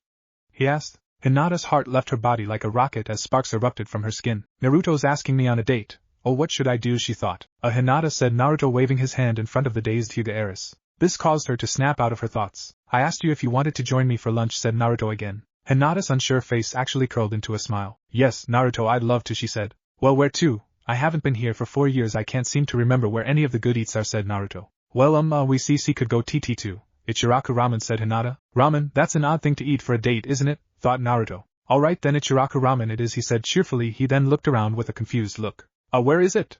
He asked, causing Hinata to giggle slightly. It's tea this way, she said, beckoning him to follow her. Unbeknownst to the couple, they were being watched by a familiar face. Well, Naruto, you sure have changed in the last 4 years, thought Kakashi, watching the two leave for the ramen stand. Naruto and Hinata made their way to Ichiraku ramen, where they met a girl with long brown hair wearing a white hat over her hair, along with a white shirt and skirt topped with a full-body apron. Hinata, who's your new friend? Asked the girl from behind the counter, eyeing Naruto with a mischievous grin. HH's. I'm just a friend, said Naruto, speaking up for Hinata. I'll have the miso pork ramen, said Naruto. I'll have SSSS some PPP pork ramen, said Hinata, pulling out a small wallet only to see Naruto put his hand over hers. I'll get this one, he said, causing Hinata to blush furiously, as she put her wallet back into her jacket. Naruto pulled out a frog wallet that seemed to be close to busting with cash. He pulled out enough to pay for the meal, then they waited. Soon the soft thud of their bowls being placed on the counter was heard, then they each grabbed a set of chopsticks. Then they began to eat. A loud slurping sound as Naruto downed his ramen in record time. This caught the woman's attention. So sir, what is your relationship with Hinata? Asked the woman, eyeing him again. I told you I'm just a friend, said Naruto, knowing what she was getting at. It seems like you're more than a friend to me, said the girl again. Said Hinata, blushing furiously. What's the matter, Hinata? Got yourself a guy at long last? Asked Iome. Oh, come now, miss, leave her alone, said Naruto in a joking voice. What's the matter, Naruto? Don't want anyone to know you actually like someone? Asked Iome. Naruto's face curled into a smile. How did you know it was me? He asked. Naruto, you're the only customer we've ever had other than Choji that can down an entire bowl of ramen in a few seconds, said Iome. Naruto laughed. You're right, I guess, said Naruto. So is it true, are you and Hinata going out? Asked Iome. Hinata's face turned the deepest red possible, while Naruto laughed. Well, I'd like to hope we could sort of pick up where we left off, he said joyfully. These words caused Hinata to go straight to cloud 9 as her heart exploded with sheer joy. Naruto still loves me, she thought. Naruto was standing in front of the gate to hear the compound. TT thank YYYUFFF for SS such a GGG great TTT time, said Hinata. Her face was as red as the setting sun. Anytime, Hinata, said Naruto. He then leaned in and gave her a quick goodnight kiss. This caused her face to turn as red as it would go. Well, goodnight, Hinata, said Naruto, walking away, leaving Hinata with a dreamy look on her face. Naruto was soon out beyond the gates of Konoha. Once he was sure no one was following him, he fell to his knees, clutching his stomach and chest in pain as a red chakra started to cover his body. His eyes were blood red and pupilless. His skin was covered in black fur as 5 tails appeared behind him. Then another tail, made of chakra, started to form. It soon became solid and was covered in the same black fur as his body. His blonde hair had turned black, his teeth had become razor sharp. His face had elongated into a snout, his ears were now pointed like that of a fox's. He let out a howl that caused every tree within the area to fall to the ground and shatter into splinters. Kakashi, who'd been following Naruto since his date started, watched in horror as Naruto transformed into a beast the likes of which he'd never seen. He could do nothing except hope that Naruto was gaining control over the new form that he'd gained from the Kyuubi last time. Naruto was soon out beyond the gates of Konoha. Once he was sure no one was following him, he fell to his knees, clutching his stomach and chest in pain as a red chakra started to cover his body. His eyes were blood red and pupilless. His skin was covered in black fur as 5 tails appeared behind him. Then another tail, made of chakra, started to form. It soon became solid and was covered in the same black fur as his body. His blonde hair had turned black, his teeth had become razor sharp. His face had elongated into a snout, his ears were now pointed like that of a fox's. He let out a howl that caused every tree within the area to fall to the ground and shatter into splinters. Kakashi, who'd been following Naruto since his date started, watched in horror as Naruto transformed into a beast the likes of which he'd never seen. He could do nothing except hope that Naruto was gaining control over the new form that he'd gained from the Kyuubi. The monster let out another deafening cry that sent a large shockwave from his mouth that destroyed a long line of trees in an instant. The fox roared again as its fur started to change from black to red, then back to black again. Is Naruto trying to gain control? Thought Kakashi. The creature let out another ear-shattering roar as its fur started to change again from black to red. The fox started to glow bright red as the Kyuubi's chakra started to escape from his body. The heat from the chakra caused many of the trees to burst into flames. Kakashi did a set of hand signs. Chakra barrier jutsu, he said as he was surrounded by a dome of chakra. The fox let out another roar as the red chakra exploded from his body, engulfing everything within a 200-yard radius. Kakashi covered his eyes from the bright light that the chakra created and prayed that his barrier would hold out against the attack. Tsunade was finishing up the last of her paperwork and was starting to place everything inside her desk for the day. When the entire building started to shake, she looked out the window to see a large dome of bright red chakra had engulfed a large portion of the forest. She looked to the sky to see a giant bright red fox head entwining with what appeared to be a black fox head. What is that? She said to no one in particular. Hinata had just finished putting on her bedclothes when she noticed it was nearly daylight bright inside the room. She looked out the window to see a bright dome of red chakra had engulfed a large portion of the forest. Naruto, she thought as she opened the window and ran to the forest where the chakra was coming from. The light finally died down. Kakashi opened his eyes to see he was still on the tree that he'd been on before. He looked down into the clearing to see a creature with dark red fur. Its eyes were blood with vertical slits for pupils. 6 tails swished as if independently. The creature's long snout housed several rows of razor-like teeth. His claws dug deep pits into the ground as he clenched them. The fox began to sniff the air as if it found something it either recognized or didn't recognize. Kakashi waited on bated breath for the fox to make a move. Suddenly the ground below him cracked and exploded as a snake the size of a 2-story house appeared from beneath the dirt. The fox was sent flying through the air from the shock wave. It then landed gracefully onto a nearby tree branch. The snake hissed in his direction, while the fox seemed mildly amused by its efforts. "Come down here, foxes, so that I may devour you," hissed the snake. "My name's not Fox, it's Naruto," said Kyuubi Naruto in a growl. Kakashi watched the conversation but couldn't understand what was being said. All he heard were low hisses and growls. The fox ran towards the snake and slashed his soft underbelly, releasing millions of tinier snakes into the area. "So you're a demon," said Kyuubi Naruto. "Yes, I'm a single head from the still slumbering demon Hachibi," hissed the snake. Naruto's eyes glowed brightly in the now darkened forest at the sound of the name Hachibi. "That's why the seal's becoming weaker. If he's coming back, we're going to have to merge as soon as possible," roared the Kyuubi from within Naruto's mind. "Alright, snake, send a message to your master. Tell him the Kyuubi is back," roared Kyuubi Naruto. "Why would I send such a message to my master, when you are going to die?" said the snake. The army of little snakes had Kyuubi Naruto surrounded in all directions, each one taking nips at him as if daring him to come closer. Hinata jumped from tree to tree as fast as her chakra-boosted legs would allow her to go. "Naruto, please be alright," she thought. As the light faded away from the trees, she then heard a mighty howl come from the area as several trees were shattered. She jumped as fast as she could, hoping and praying that Naruto wasn't harmed or was about to harm someone from the village. "Please, Naruto, you've just come back, don't give them a reason to force you to leave," she thought, as her feet lightly hit the tree branches, as she raced gracefully through them until she was stopped by Kakashi. "Kakashi-sensei, what's going on?"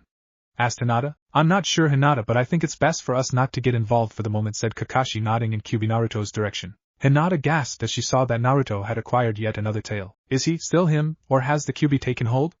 asked Hinata. "That's a question I cannot answer, Hinata," said Kakashi solemnly, as they turned their attentions back to the battle. Kyuubi Naruto looked at the snakes with the deepest loathing. He took a quick sniff of the air. He caught Kakashi's and Hinata's scents. He didn't dare look in their direction for fear of giving them away. "What's the matter? Can't the great Kyuubi handle a few snakes?" hissed the snake. "Fire style, flaming armor jutsu," said Kyuubi Naruto as his body was engulfed in bright red flames. "Fox demon style, Kyuubi fox fire," said Kyuubi Naruto as the flames that covered his body turned a bright green. "Impressive, you've come prepared. But have they?" hissed the snake, pointing his tail in Hinata and Kakashi's direction. "You'll not harm them," said Kyuubi Naruto. His inner rage caused the flames surrounding him to burn brighter. The snake appeared to smile as he sent the tinier snakes after Kakashi and Hinata. Kyuubi Naruto opened his mighty mouth, as a blast of red chakra with the green flames spiraling around it destroyed the snakes that were heading towards them. "Well done, Kyuubi. But how long before he gets out?" said the snake. Kyuubi Naruto roared and ran at the demon snake, stepping on the littler snakes and getting bit as he ran. The ones that he stepped on or bit him were burned to ashes instantly. "Demon fox style, 4 chakras beam," said Kyuubi Naruto. His mouth opened, revealing a Rasengan, only it wasn't like the usual blue Rasengan. Instead, it was glowing different colors with each spin. Then a beam of 4 different colors shot from Kyuubi Naruto's mouth and was sent spiraling towards the snake. The snake gave out a loud hiss as it made to escape the attack, only to be vaporized within seconds. Kyuubi Naruto started to breathe heavily. The attack had used up an enormous amount of his chakra. He fell to his stomach as the fur began to disappear from his body. Soon Naruto was his normal self again. Kakashi and Hinata made their way to retrieve him when they were stopped by 2 kunai that landed at their feet. "Oh no, you don't, he's coming with us," called a voice from above. They looked up to see 2 men dressed in black robes with red clouds and a straw hat over their heads. Naruto awoke inside the stone corridors that lead to the Kyuubi's pen, but something was different about it. He walked down the corridor and came to a fork. To the right was the usual dimly glowing lights, but to his left was a hall of dark blue lights. Naruto walked down the new hallway. He came to a halt at what appeared to be a mirror, because staring at him was himself. "Who are you?" asked Naruto. The other him merely smiled, then drew back and punched him in the face, sending him flying into the stone wall. Naruto got up and rubbed his cheek. What he held was that he yelled as the fake him ran towards him, ready to deal yet another crushing blow. This time Naruto blocked the attack with his arms, then countered with a sweep kick. He jumped a few feet away from the fake him, then got into a defensive stance as the fake him got to his feet and started to run towards him. Naruto did a single hand sign. "Shadow clone jutsu," he said, only to his dismay nothing happened. "What the?" He wasn't able to finish the sentence, as he was sent flying through the air by the fake him. Naruto staggered to his knees. He opened his mouth as the taste of metal entered it, as he coughed blood onto the floor. "What or who are you?" asked Naruto, getting to his feet. I'm the better you. I'm the result of your power merging with the Kyuubi's. Soon you will be nothing more than a memory, as will he, said the fake Naruto. He then did a set of hand signs. Then the room they were inside started to fill with water, causing them to become completely submerged. Naruto was floating inside the water like a limp puppet. What is this, he thought, which echoed throughout the room. This is your memories. More importantly, your worst memories, said the fake Naruto, as he did another hand sign. Naruto found himself as a little kid watching his first best friend die. Then the memory seemed to replay as he watched it over and over again. The fake Naruto stood beside him laughing as the real Naruto fell to his knees. Tears ran down his cheeks unchecked. No, please stop this, said Naruto. Not until you crack, said the fake Naruto, laughing evilly. Kyuubi, who'd been lying in his pen, knew of the danger Naruto was in but couldn't help his vessel. I'm sorry, Naruto, but this task you must complete on your own. This will decide as to whether we live or become mere memories, said Kyuubi. Raising one of his paws that were slowly beginning to fade from existence, he left out a worried sigh as he heard Naruto scream from within the corridors. Kakashi threw Hinata a kunai as he drew two from his pouch. What do you want? Asked Kakashi. We want the Kyuubi Jinchuriki, said the man on the right. Just walk away and pretend nothing happened, Kakashi, said the man on the left. Who are you guys, said Kakashi. Our names are not important, all you need to know is we want Naruto, Kakashi, said the man on the left. Naruto is staying with us, said Hinata, her Byakugan now active. It's a shame that such a pretty girl is about to be heartbroken when she finds her friend is gone, said the man on the left. They then shimmered out of existence along with Naruto. A genjutsu, said Kakashi as he and Hinata took off after them. But why couldn't my Byakugan see through it, asked Hinata. It must have been a Kiki Jinkia, said Kakashi, his voice filled with worry. The two men that Kakashi and Hinata were pursuing are several miles ahead of them. Phew, great work on the genjutsu, said the man carrying Naruto over his shoulder, making sure he didn't touch the hilt of his hidden sword. Thank you, but it's not over yet. They aren't far behind us. We must move quickly or they will catch up, said his partner. Naruto's yells echoed through his mindscape as he watched his friend die for what seemed like the millionth time today. Please make it stop. No more, please, said Naruto. His voice was now shaky. He felt as if the entire world was crashing down on him. The fake Naruto smiled. You're right, we've used this memory long enough, said the fake Naruto, doing a hand sign as the memory dissolved to Hinata's fight with Neji. This time it was Naruto's turn to smile. You can't torture me with this one. I've already killed him and I know that Hinata's alright, said Naruto. Do you? Said the fake Naruto as the memory showed not Neji fighting Hinata, but himself. No, I would never do that, said Naruto. Oh, but you have and you are, said the fake Naruto. His words were cold as ice. Naruto tried to close his eyes to block out what he was being showed, only to find that they seemed to be unable to do so. Oh no, we can't have none of that. You must see what you'll do once you've finally merged with the Kyuubi. What destruction I will bring with his power through your body, said the fake Naruto, laughing evilly. Last time. Naruto's yells echoed through his mindscape as he watched his friend die for what seemed like the millionth time today. Please make it stop. No more, please, said Naruto. His voice was now shaky. He felt as if the entire world was crashing down on him. The fake Naruto smiled. You're right, we've used this memory long enough, said the fake Naruto, doing a hand sign as the memory dissolved to Hinata's fight with Neji. This time it was Naruto's turn to smile. You can't torture me with this one. I've already killed him and I know that Hinata's alright, said Naruto. Do you? Said the fake Naruto as the memory showed not Neji fighting Hinata, but himself. No, I would never do that, said Naruto. Oh, but you have and you are, said the fake Naruto. His words were cold as ice. Naruto tried to close his eyes to block out what he was being showed, only to find that they seemed to be unable to do so. Oh no, we can't have none of that. You must see what you'll do once you've finally merged with the Kyuubi. What destruction I will bring with his power through your body, said the fake Naruto, laughing evilly. Kakashi and Hinata raced through the trees, with Paku leading the way following Naruto's scent. Please Naruto, be alright, thought Hinata as a small stream of tears started to flow down her face. Kakashi noticed this and placed his hand on her shoulder. Don't worry, Hinata. Naruto will be fine, said Kakashi. I am JJ, just www worried ttt that hhhmm might. She could bring herself to say the rest and instead kept moving, stopping only to wait for Paku to tell them where the scent picked up if they lost it. Naruto watched in horror as the Kyuubi began to form from his own body. It began to wreak havoc on Konoha. No, stop it, that will not be my future, said Naruto, trying to close his eyes only to find that his eyelids didn't want to comply. You will watch the destruction you will cause once you've gained the full power of the Kyuubi. But if you allow me to take control, this future will not happen. Nobody will die, everyone will respect you, even love you, said the fake Naruto sinisterly. Too late, chump, I've already got someone who loves me, said Naruto. Who, that Hyuga girl? She merely humors you, allows you to hug and kiss her only because she feels sorry for you. Yes, it's true, the so-called love of your life hates you with a passion that only a woman can have. You know what they say, hell hath no fury like a woman scorned. Well, it's because of you she no longer has mother, said the fake Naruto. This caused the real Naruto to stop smirking. What do you mean? Said Naruto. The fake Naruto smirked this time. The Kyuubi killed her mother. The day he attacked, his chakra overloaded her system, causing her to go into a premature childbirth. Nearly killing the child, you know, as Hanabi, said fake Naruto. Naruto, who was already on his knees, started to burst into tears that fell onto the already drenched stone floor. No, it can't be true, said Naruto. Oh, but it is true, Naruto. She doesn't love you, she secretly has been plotting to kill you. Huh, what, isn't that what you've been afraid of? Asked the fake Naruto. Naruto looked at his twin with bloodshot eyes that were now filled with rage, a rage he hadn't felt in nearly 4.5 years. Kakashi and Hinata looked to the distance when they finally found what they'd been searching for. The two men were dragging the unconscious Naruto over an open field of grass and hay. Hinata quickly activated her Byakugan, while Kakashi revealed his Sharingan eye. The two men, sensing their chakra signatures, stopped in their tracks and turned to face the two ninjas. "So you didn't take my advice," said the one on the right. "We are Konoha ninjas, we do not leave our comrades behind," said Kakashi. "Such noble actions worthy of a Konoha ninja. Kakashi, this will be my last warning, leave now and do not follow, otherwise you'll die," said the man on the right. Naruto stared at the fake him with nothing but hate, as rage bubbled up inside of him like water in a hot pan. "What, you're still going to defend her even after what I've told you?" asked the fake Naruto. "She isn't like that. Even when we were young she always tried to help me, she was the only one who cared for me." Naruto's voice was drowned out by another voice. "Such noble actions worthy of a Konoha ninja.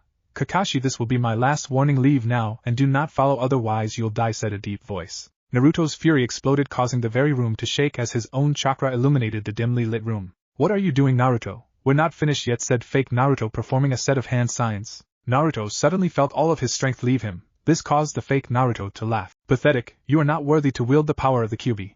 I will take his power for my own, and once I've done that I will kill your little girlfriend," said fake Naruto. Kakashi and Hinata both took a fighting stance as the men tossed Naruto away from the battlefield. "Wouldn't want our cargo to get harmed now, would we?" said the man on the left as they both took off their straw hats. Kakashi's eyes widened slightly, while Hinata's remained focused on the two men.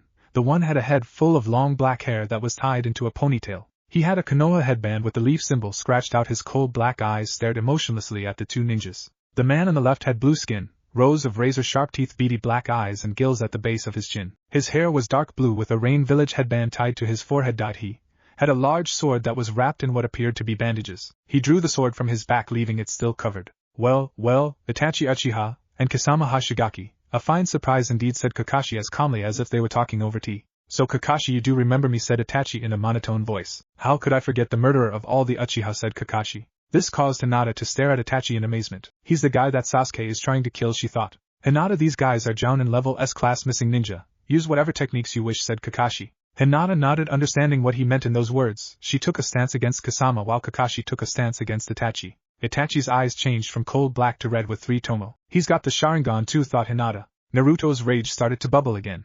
As he heard the words that the fake him spoke, his chakra started to swirl around him. "You can do whatever you like with me," he said, getting to his feet, causing the fake him to back off. "But don't you ever threaten to harm." Naruto glared at the fake him with the intent to kill. "My family," said Naruto. At these words, Naruto raised his right hand as a ball of chakra began to swirl in his palm. "Rasengan!" he shouted as he thrust the orb into the fake him, causing him to disintegrate in seconds, as did the entire area, revealing the pen that contained the Kyuubi, who was grinning at him. "Well done, Naruto," said Kyuubi. "Thank you, Kyuubi," said Naruto, grinning back at the giant fox. "Now, Naruto, you are ready," said Kyuubi, glowing brightly. "Ready for what?" asked Naruto. "To truly become one with me," said Kyuubi as his chakra began to surround him. Naruto smirked. His spirit was exhausted from the strain of fighting off the fake him. The Kyuubi's chakra brought a warm feeling through his body. He then collapsed onto the water-covered stone floor. "Rest, Naruto, it will all be over shortly," said Kyuubi. Hinata was using her gentle fist style against Kasama, whose sword seemed to be absorbing her chakra. "I have no choice," she thought as she backed away from Kasama and began to perform a set of hand signs. Then she braced her right wrist with her left hand as a loud chirping sound was heard. "Chidori!" she shouted as she ran towards Kasama. The attack squealed in her hand like 1,000 birds. Kakashi was having a furious battle of jutsus with Itachi. "Fire style, fireball jutsu!" they both shouted as they blew fires at each other. The explosion of attacks caused the area to be blanketed in a thick layer of smoke. Itachi started to perform another set of hand signs when a sound that sent a chill down his spine was heard. "Lightning blade!"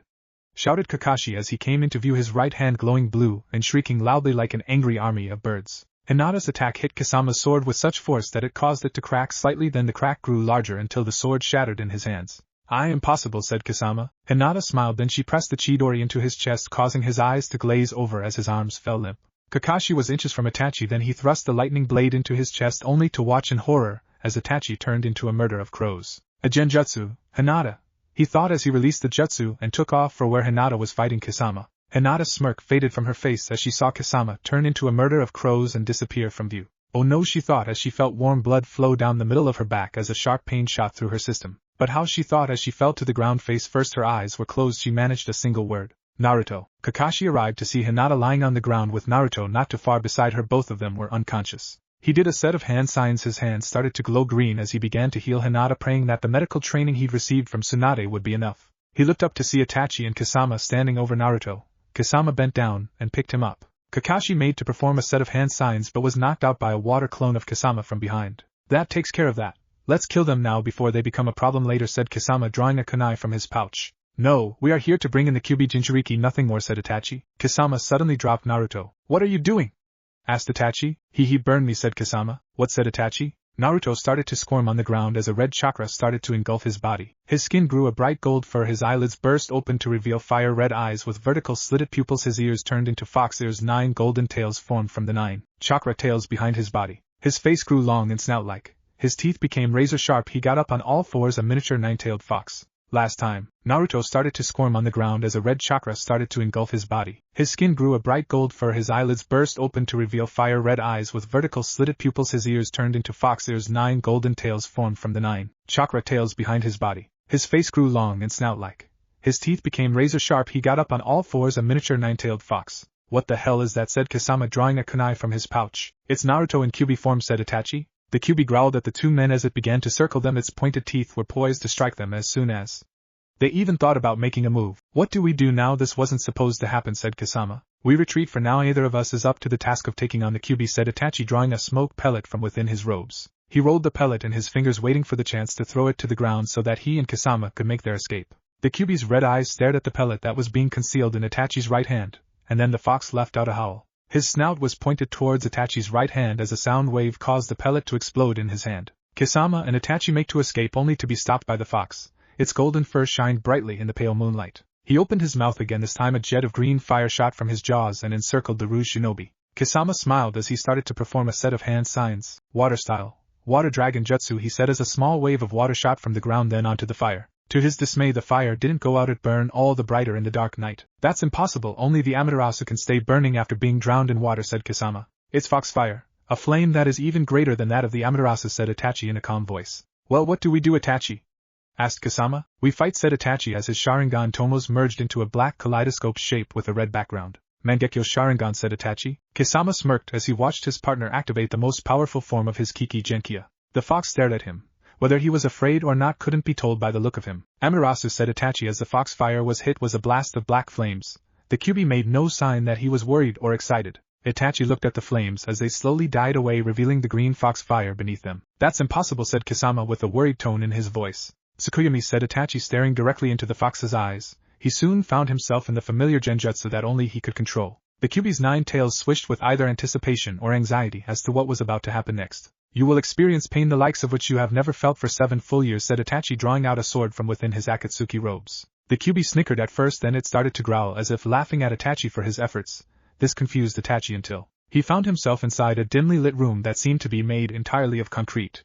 Water dripped from the ceiling onto the water-covered floor. This, however, was not what interested Itachi the most. It was the giant cage in front of him with the gadget for seal placed on the bars. Suddenly the water began to bubble as it turned blood red, then it started to rise as it took the form of something. Soon ears came into shape, then a long snout full of jagged sharp teeth. The thing that scared Itachi the most was the glowing red eyes. Kyuubi, he thought as the beast let out an ear-splitting roar that caused the genjutsu to shatter in that instant. Itachi fell to his knees breathing heavily. Kasama stared at him confused. Itachi, what happened?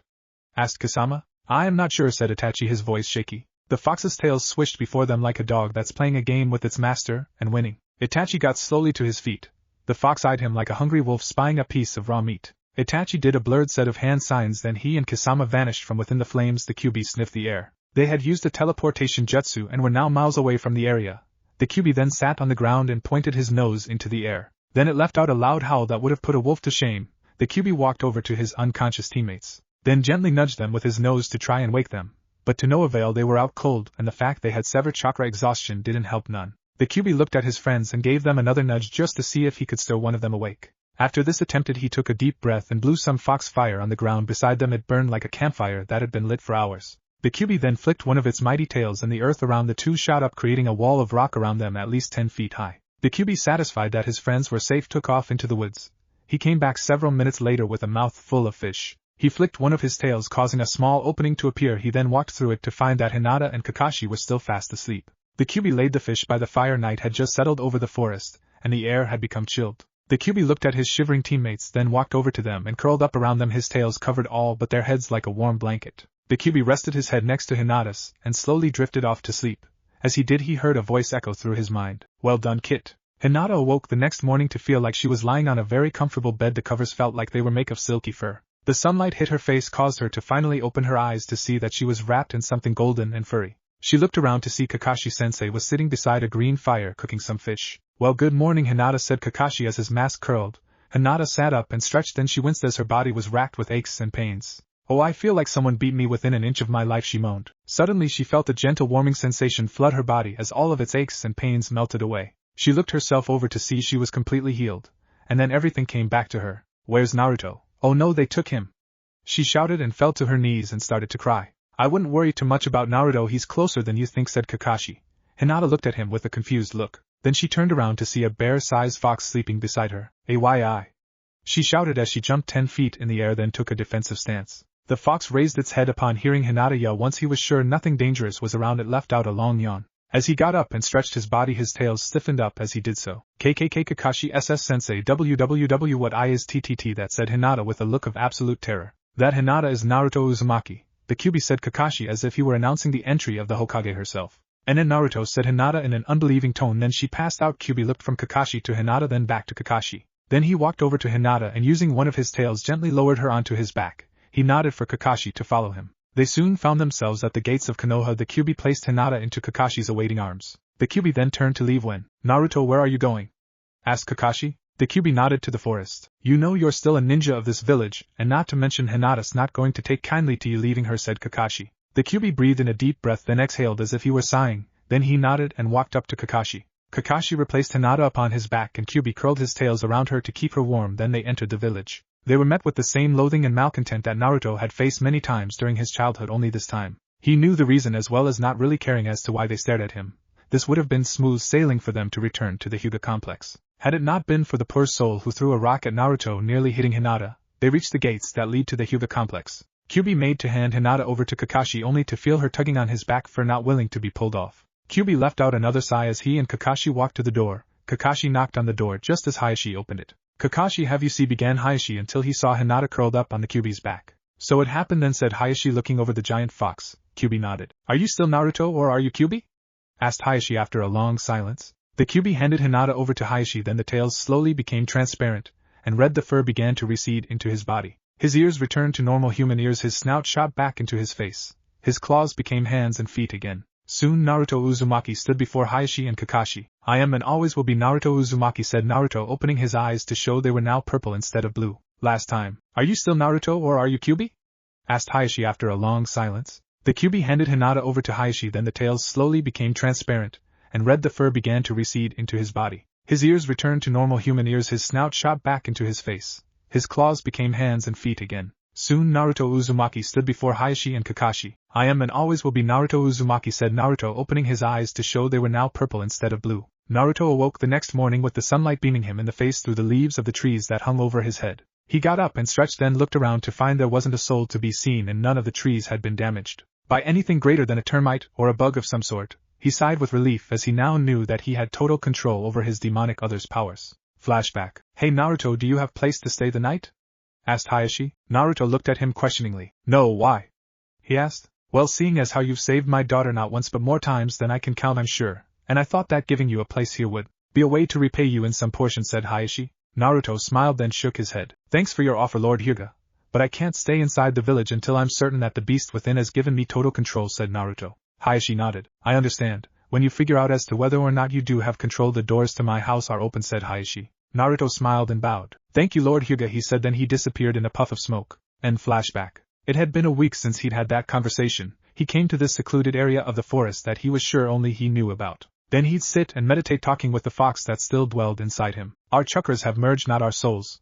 Those are things that can never mirror, said the Kyuubi. Now he was as sure as he could be that the fox's power was his to use as he saw fit. He then got up and started to stretch out. He then took a jump through the trees to loosen his stiff limbs. He soon found himself at their old training grounds. Haven't been here in a while, he thought as he looked at the 3 logs that they would have been tied to had they failed to get the bells from Kakashi. He then made a set of hand signs that he hadn't made in nearly 4 years. Shadow Clone Jutsu, he said as 100 shadow clones appeared out of nowhere. Alright, let's see if my skills are rusty, as I hope they're not, said Naruto to the army of 100 clones. They all nodded in agreement, then all 101 of them took the same fighting stance. Naruto then opened and closed his right palm, signaling for his clones to attack him. There was a large puff of smoke. As the first clone was disposed of, then another. Soon all of the fake Narutos were gone, leaving only the original. Well, I guess I'm not too bad, he said to himself as he started to do another set of hand signs.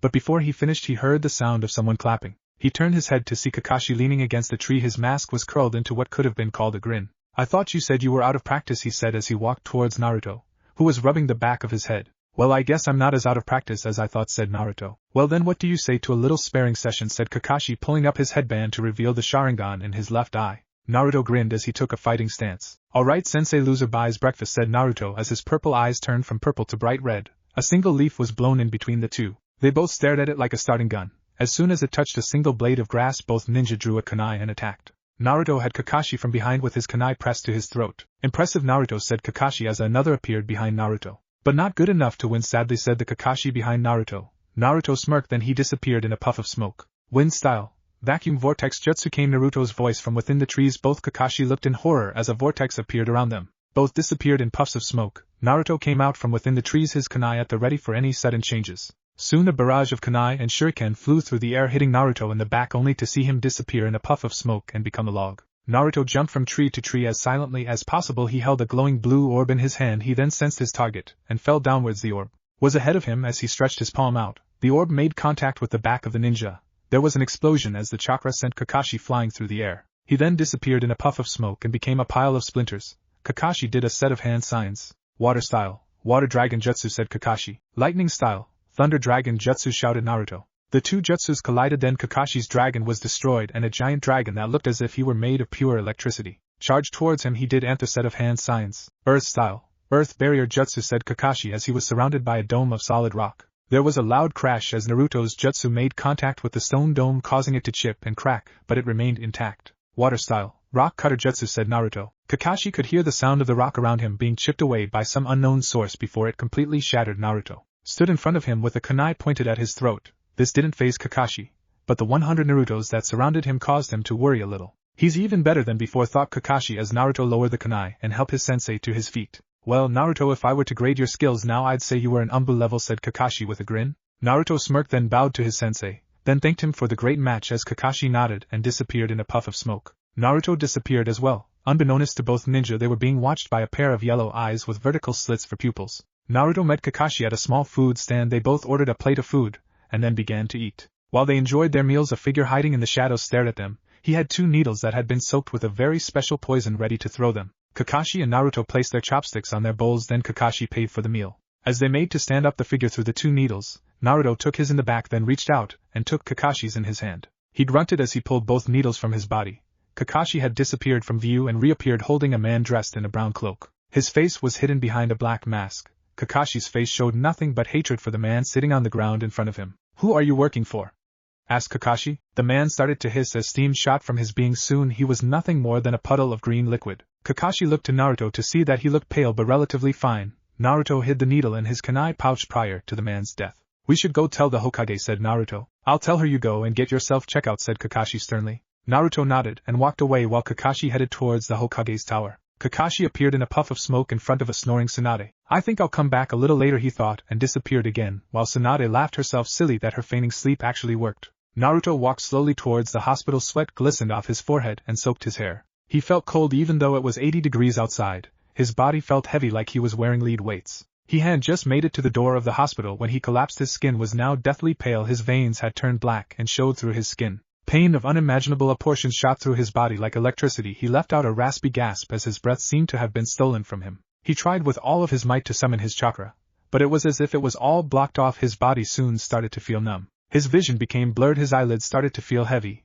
As he started to lose consciousness, he could have sworn he'd heard someone shout his name. Hinata escaped his lips as he blacked out. Sakura was making her way to the hospital to go through the morning reports that she would then take to Tsunade. As she approached the hospital, she saw a guy about her age lay on the ground in front of the hospital doors. Hey buddy, that's not a place to take a nap, shouted Sakura as she drew closer to the man. He didn't stir or acted like he'd even heard her. This annoyed her more than the fact that Kakashi had yet to return with Naruto, the supposed only one that could bring Sasuke back to her. As she came upon the man, she noticed was sweating so badly that it actually soaked the concrete step he was lying on, making it look like someone had doused it with a fire hose. She knelt down and felt his forehead only to quickly pull it away. She then checked his pulse to see it was racing. She forced one of his eyelids open to find his pupil was dilated. She then noticed his veins started to appear black as ink. She picked him and took him inside. With the help of the receptionist, she managed to get Naruto into a room where she started to try and heal him. She asked for a specific list of ingredients, and then mixed them together into a green-colored liquid. She placed her hand over the liquid, then using her chakra she pulled the liquid from the bowl, causing it to look like a green swirling bubble. She then pressed the liquid into his chest.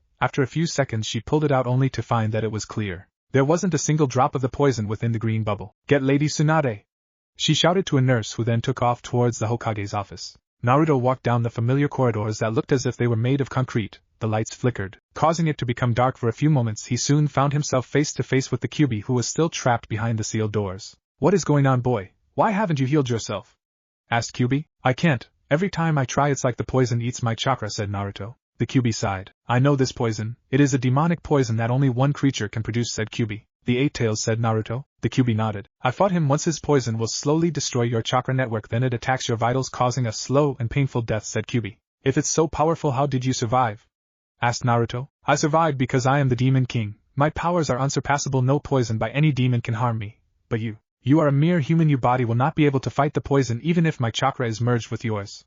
"We're going to die," said Kyuubi. Naruto smirked, then he started to glow a bright red. "What are you doing?" asked Kyuubi. "I'm going to show you just how weak a human like me really is," said Naruto as he started to blast chakra throughout the corridors. Tsunade and Sakura were both breathing heavily as they used up all of their chakra to try and counter the poison. "What kind of poison is this?" said Sakura to nobody in particular. Suddenly the room was lit with a bright red glow that was emanating from Naruto. His wounds started to hiss as they started to close shut. Only for a few moments, then they reopened. Naruto's body stopped glowing. Tsunade glanced up at a heart monitor that a few moments ago was beeping steadily was now starting to slow down. She did a quick set of hand signs. Her hands then started to glow bright green. "Come on kids, stay with me," she shouted. The beeps that came from the monitor became slower and slower, like seconds on a clock with a dead battery. Hinata made her way to the training grounds when she was stopped by Kakashi. "Good morning, sensei," said Hinata, bowing. "Hinata, Naruto's in the hospital. He's been poisoned. They're not sure if he'll make it," said Kakashi. Hinata's world began to crash around her. She then took off at a speed Kakashi had never seen her run at before. He then ran off after her. The door to Naruto's room burst open. Tsunade was standing over Naruto, her hand glowing brightly. Sakura ran over to try and keep Hinata away from Naruto until Tsunade was finished. "Naruto!" said Hinata as tears rolled down her face. Kakashi appeared through the door a few seconds later. He sat down beside Hinata and offered her a shoulder to cry on while he remained unreadable. The heart monitor that was beside Naruto showed he was slowly losing his fight against the poison. As its beeps became slower and slower until a warning went off, Sakura pressed a button causing the alarm to stop. Tsunade did a set of hand signs, then pressed her hands into Naruto's chest. The heart monitor sped up for a few moments, then started to slow down again. "Damn it! We're losing him," she shouted. Sakura did a set of hand signs and attempted to assist her sensei as they worked to rid Naruto of the poison. Suddenly a maniacal laugh echoed throughout the hospital and the entire village, as the gates crashed and turned to rubble. Blanketing the area in a thick cloud of dust and debris, the cloud cleared, revealing a giant white snake, its head raised up revealing a golden underbelly. Eight Tails laid flat against the ground as the 50-mile snake slithered into the village. "Kyuubi, where are you?" it hissed. Kakashi and Hinata jumped out the window and took off towards the giant snake in hopes of keeping it away from Naruto. "This is bad, with Naruto still in critical condition," thought Kakashi as he and Hinata ran to meet the beast. "Naruto, please survive," thought Hinata, casting a worried glance towards the hospital before she and Kakashi made their way to the battle. Last time, Kakashi and Hinata jumped out the window and took off towards the giant snake in hopes of keeping it away from Naruto. "This is bad, with Naruto still in critical condition," thought Kakashi as he and Hinata ran to meet the beast. "Naruto, please survive," thought Hinata, casting a worried glance towards the hospital before she and Kakashi made their way to the battle. Tsunade cursed as she once again failed to extract the poison from Naruto's body that was now clinging to live by a thread. "Damn it, if his Kyuubi powers can't heal him, what can we do?" thought Tsunade. Sakura watched as her sensei tried every trick she knew to remove the poison only to fail. "Tsunade-sensei, you should rest. Your chakra is nearly gone," said Sakura. "I'll rest when he's stable," huffed Tsunade as she took in gulps of air. "But why? He's a demon now, he deserves to die," said Sakura in a spiteful tone. Tsunade sighed as she felt the last of her strength leave her, then she fell unconscious. The last thing she heard was Sakura screeching, "Tsunade-sensei!" before all went black. Kakashi and Hinata held their ground. They both stood atop the same roof just a few yards from the snake. They both began to perform the same set of hand signs, lightning style, thunder dragon jutsu. Suddenly a large yellow dragon erupted from the skies. Electricity crackled as it flew through the air, then hit the snake with such force that it caused it to fly several miles back away from the gates. The ninja of the village cheered the panting Hinata and Kakashi. "I hope it worked," said Hinata. "I doubt it did. Little more than ticked it off. Only Naruto could perform that technique with the power to really cause any damage," said Kakashi. Naruto screamed out in pain as he lay on the water-covered stone floor. The Kyuubi only grunted as pain shot through their bodies. Naruto, we have to, grunted the Kyuubi. No!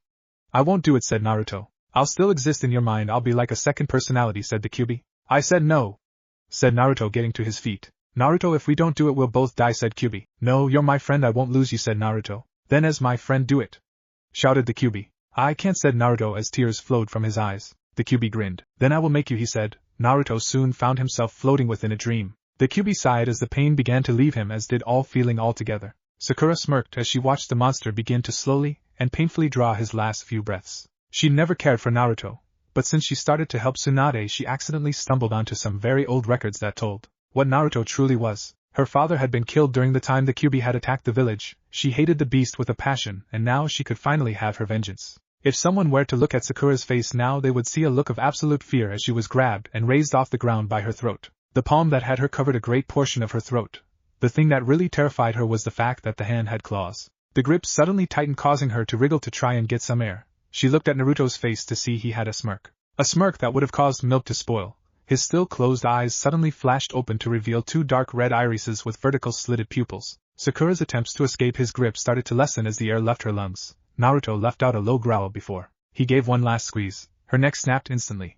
He then threw her limp body through the window to his right, causing it to shatter. There was a loud scream as someone watched Sakura's limp body hit the ground, while Naruto ran towards the fight unnoticed. Kakashi breathed heavily as he carried an unconscious Hinata on his back. The snake had sent an army of human-sized snakes to attack the village. He weaved and dodged the snake's various attacks and bites as he weaved through the streets of Konoha. This isn't good, the village is overrun with these things, he thought as he leaped into the air to keep Hinata from being bitten. He landed on a rooftop, his breath came in sharp and heavy, sweat soaked his cloths. My chakras nearly spent, he thought as he looked towards the hospital. He suddenly felt his strength return as Naruto came darting towards him, but something seemed different about him. Naruto raced on the rooftops of the village that was nothing more than a blur of colors and sounds. He looked ahead to his target, the giant snake. A small smirk appeared across his lips. He came to a halt on top of a building that looked like it had been struck by lightning. The snake hissed upon seeing him. You should be dead, said Hachibi. Hachibi, you never learn, do you, said Naruto. The snake suddenly reared up. So that's how you still live, he hissed. Naruto smirked. Yes, the Kyuubi and I are one, said Naruto, his voice was a deep growl.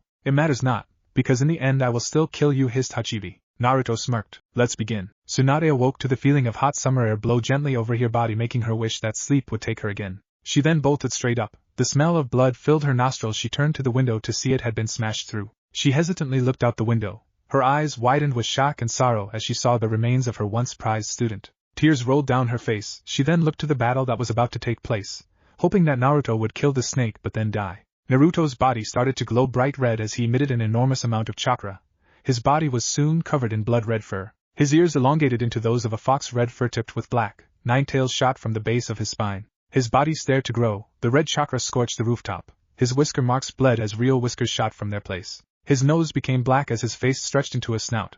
His teeth were now razor sharp. The Kyuubi stood at a height of 10 feet. Hachibi laughed. Oh, I'm so scared this little kid might actually scratch me, said Hachibi. This caused the Kyuubi to laugh. His demonic aura suddenly exploded, causing the roof of the building he was standing on to shatter. The debris that flew through the air seemed to float there, then they all shot towards the snake, causing him to fly backwards. The Kyuubi then used his chakra to jet towards the fallen snake. He opened his mouth and a green jet of fox fire shot out. The snake twitched violently in pain, leveling well over half the forest. The Kyuubi smirked as he started to glow bright red, then he opened his mighty jaws again this time. A beam of red chakra exited his gaping jaws, hitting the snake in the middle of his body. The snake was now cut in half. The Kyuubi smirked with satisfaction until he saw millions of smaller snakes about his size exit the corpse. The Kyuubi started to glow bright red again as the chakra consumed his body into a bright red ball. Then jets of red chakra shot from the ball, killing every snake that was leaving the giant dying one. Once he'd finished, the air was filled with black smoke from the burning corpses of every snake that had entered the village. The Kyuubi was lying on the ground completely exhausted.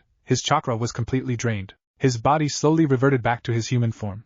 He looked to the entrance to the village to see an army of ninja coming towards the gates. Damn it, he thought as he retained his fox form. The Kyuubi ran silently through the trees before finding the army. He looked them over to see they were all wearing sound headbands. Then at the lead, he saw not Sasuke Uchiha but Orochimaru. Last time, the Kyuubi was lying on the ground completely exhausted. His chakra was completely drained. His body slowly reverted back to his human form.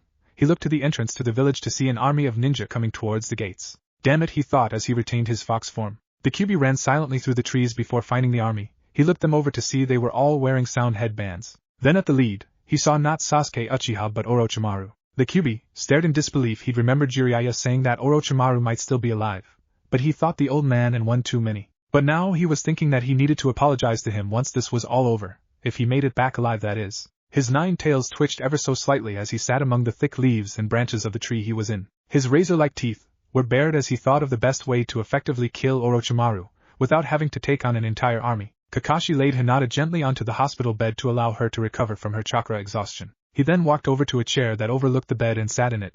Within seconds the copycat ninja was fast asleep. Tsunade met with the village council to deal with Naruto's little spat. Tsunade, any other time we'd agree with you wholeheartedly, but we need the boy, said Muska. Then let's send him on a suicide mission, said Tsunade. This caused an old woman sitting beside Muska to laugh. The Kyuubi's container has a remarkable healing rate. There is no such thing as a suicide mission for him, said the woman. Well, I for one think that Sakura got what she deserved, said Hayashi. Hayashi, we all know your relationship with Naruto, and it would be wise for you to stay silent, said Tsunade, raising her fist threateningly. Hayashi glared at her, but said nothing more. Now then, how about this? We let the boy destroy the Sound Village, then we execute him, said a woman with bright pink hair. Mrs. Haruno, be fair, said Hayashi. Fair? Fair? Was it fair to my daughter when that demon killed her? Was it fair that she had to die before she could marry? What about Hinata? Hayashi, how long before the demon sets his sights on her? Asked Mrs. Haruno. Hayashi's eyes showed a glowing rage. Naruto Uzumaki would never harm a hair on my daughter's head, because she is the only person in this village he loves, said Hayashi. How can you be sure? The old Naruto might not have done such a thing, but his mind has been twisted with the power from the Kyuubi. Who's to say he won't go after Hinata next? Asked Tsunade. Hayashi remained silent. He didn't have an answer for this. Tsunade smirked at her triumph. Naruto breathed heavily as he sat above the now camping army. His instincts were telling him to attack while their guard was down, but his body told him to rest. I've got to kill them before they get to the village, he thought. As he clenched his fists, he changed back not too long after finding the hiding spot he was in. Sweat dripped from the end of his nose and the bottom of his chin onto the tree bark as he attempted to summon his demonic chakra to transform once again. Only to find he couldn't. He was completely and utterly exhausted. Then an image flashed through his mind, one that he hadn't even thought of for over 4 years. It was the image of Hinata lying apparently dead on the ground when he battled Shikaku. This image gave him the strength he needed to transform into the Kyuubi. Once again his chakra exploded around him, causing the branch he was sitting on to shatter. He landed gracefully in the middle of the camp. His demonic tails swished with excitement. Every ninja in the camp froze instantly. They'd heard tell of a demon that was living in the forest, and now they could see it was true. Orochimaru sat in his tent poring over maps of the village, preparing for the invasion that was soon to come, when he heard a loud crash. A small smile split his face as he walked out of his tent, to see a bear-sized Kyuubi. The Kyuubi let out a low menacing growl as Orochimaru approached him. The image of Hinata was now burned within his very soul, and he wasn't going to let it happen again. Well, Naruto, you've returned, said Orochimaru as calmly as if he were talking about the weather. The Kyuubi only glared at him. Oh, what's the matter? Don't have anything to say? Asked Orochimaru with a hurt look on his face. The Kyuubi snarled, then ran at the snake Sannin, who merely stepped to the side to avoid his attack. The Kyuubi roared and emitted a burst of blinding red chakra that caused Orochimaru to shield his eyes. The Kyuubi then ran towards the snake Sannin at an invisible speed.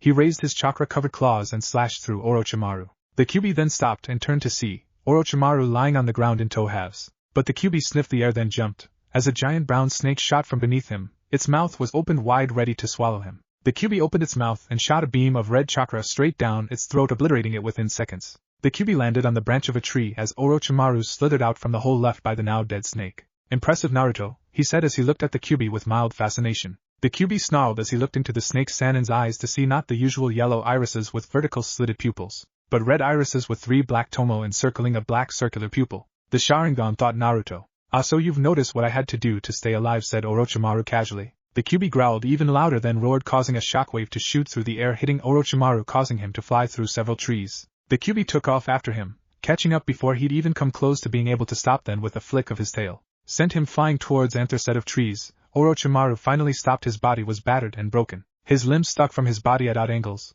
The Kyuubi opened its mouth and with the last of his chakra started to form a ball inside his throat. Hinata awoke to see a white ceiling above her. She noticed she was lying in a very comfortable bed. She could hear someone breathing beside her. She saw Kakashi sitting in a chair beside her bed, sleeping soundly. She felt content knowing that any moment now Naruto would come bursting through her door. She suddenly sat up as she felt a huge burst of chakra that felt like it shouldn't even belong in this world. With the malice and hate that it seemed to contain, Naruto, she thought as she looked out a window to her right only to get a view of the Hokage's mountain, not of the forest. Please be alright, she thought. Then it's agreed upon Naruto's return to this village he will be sentenced back into exile, said Muska. Everyone except Hayashi nodded in agreement. The orb with the Kyuubi's throat causing his mouth to glow green, yellow, red, and blue, then a bright beam of energy shot from his mouth. Hitting the immobile Orochimaru, there was a flash of bright light as the beam of chakra destroyed not only Orochimaru, but the army of sound ninja that was behind him. The Kyuubi's breath became labored and heavy as his body collapsed to the ground. Dust flew from the dry earth, covering his blood-red body, that had begun to change back into his human form. Naruto lay on the ground breathing in a mixture of dirt and air as his face lay flat on the earth. "It's over," he breathed. "It's finally over," he said again. "Says who," came a voice ahead of him. Naruto struggled to raise his head only to receive a boot to the face that sent him flying into a tree, causing it to snap from the impact. Naruto's vision became blurred as he saw a snow-white hand make contact with his face. He was knocked back onto the ground.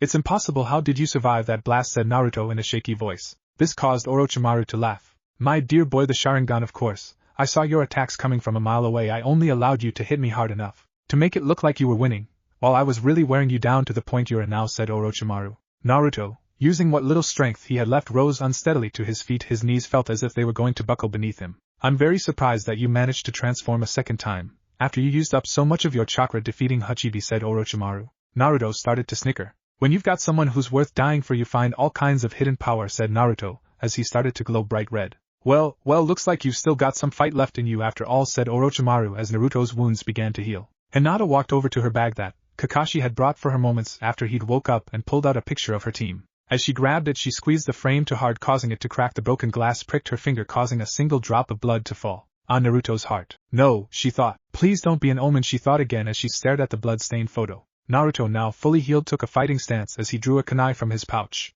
Orochimaru smiled as Naruto ran towards him. Naruto's world seemed to appear as if in slow motion as Orochimaru opened his mouth. A large sword shot from his throat, hitting him squarely in the chest. His body suddenly felt numb. He looked down to see blood had begun to ooze from the wound, and then the sword was pulled painfully from his chest, causing the blood to flow from his body like water from a broken dam. Naruto didn't even feel his body hit the ground. That had now become soaked in his blood. That thing that went through his mind before he lost all sense was, "Hinata, I'm sorry, last time." Orochimaru smiled as Naruto ran towards him. Naruto's world seemed to appear as if in slow motion as Orochimaru opened his mouth. A large sword shot from his throat, hitting him squarely in the chest. His body suddenly felt numb. He looked down to see blood had begun to ooze from the wound, and then the sword was pulled painfully from his chest, causing the blood to flow from his body like water from a broken dam.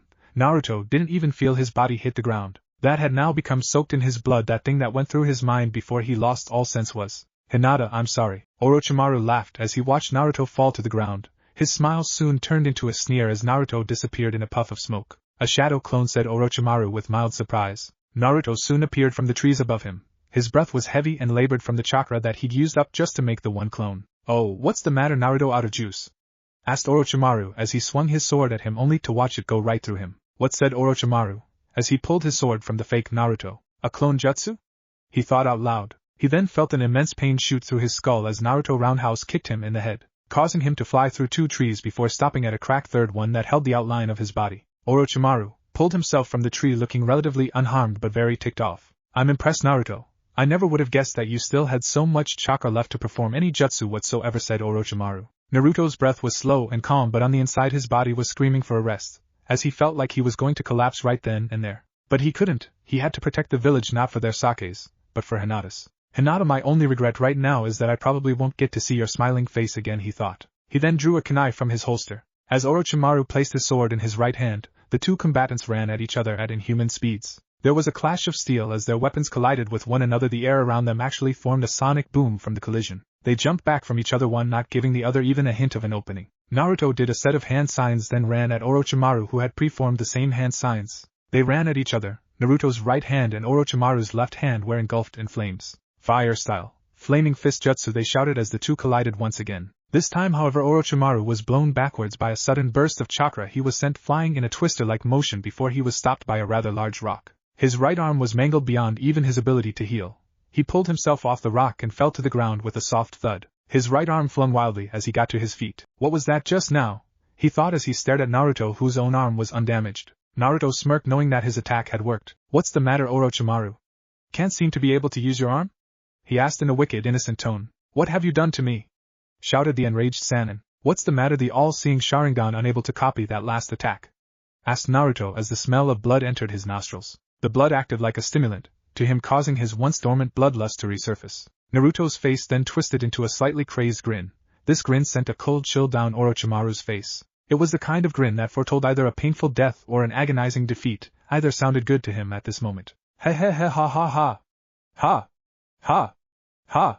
Orochimaru, I will have your blood, shouted Naruto in a crazed state of mind. He then grabbed a second kunai from his pouch. Now having one in his right hand and one in his left, Naruto truly looked dangerous. So, Naruto, this is your true self, said Orochimaru rather calmly. Hey, yes, I've finally left myself go, said Naruto sadistically as he started to sway from side to side slightly. Then a death glare appeared on his face as he raced towards Orochimaru. His eyes were fixed on those of the Saiyans. He could see the fear that was starting to build in Orochimaru, and he enjoyed it. Orochimaru, think of this as a way for all the people you killed to get their revenge, said Naruto, as he disappeared even from Orochimaru's sight. Then he reappeared behind him and slashed him in the back. Orochimaru tried vainly to block the attacks with his right and as best he could. Naruto was just too fast for him. At times he could see the attacks coming but wasn't fast enough to counter them before they'd hit. Before long, Orochimaru was sent hurtling through the air courtesy of a Naruto's uppercut. Once he was in the air, Naruto appeared above him, then axe kicked him straight towards the ground. His body was now completely shattered. Only his eyes could move. They followed Naruto as he drew closer and closer to him.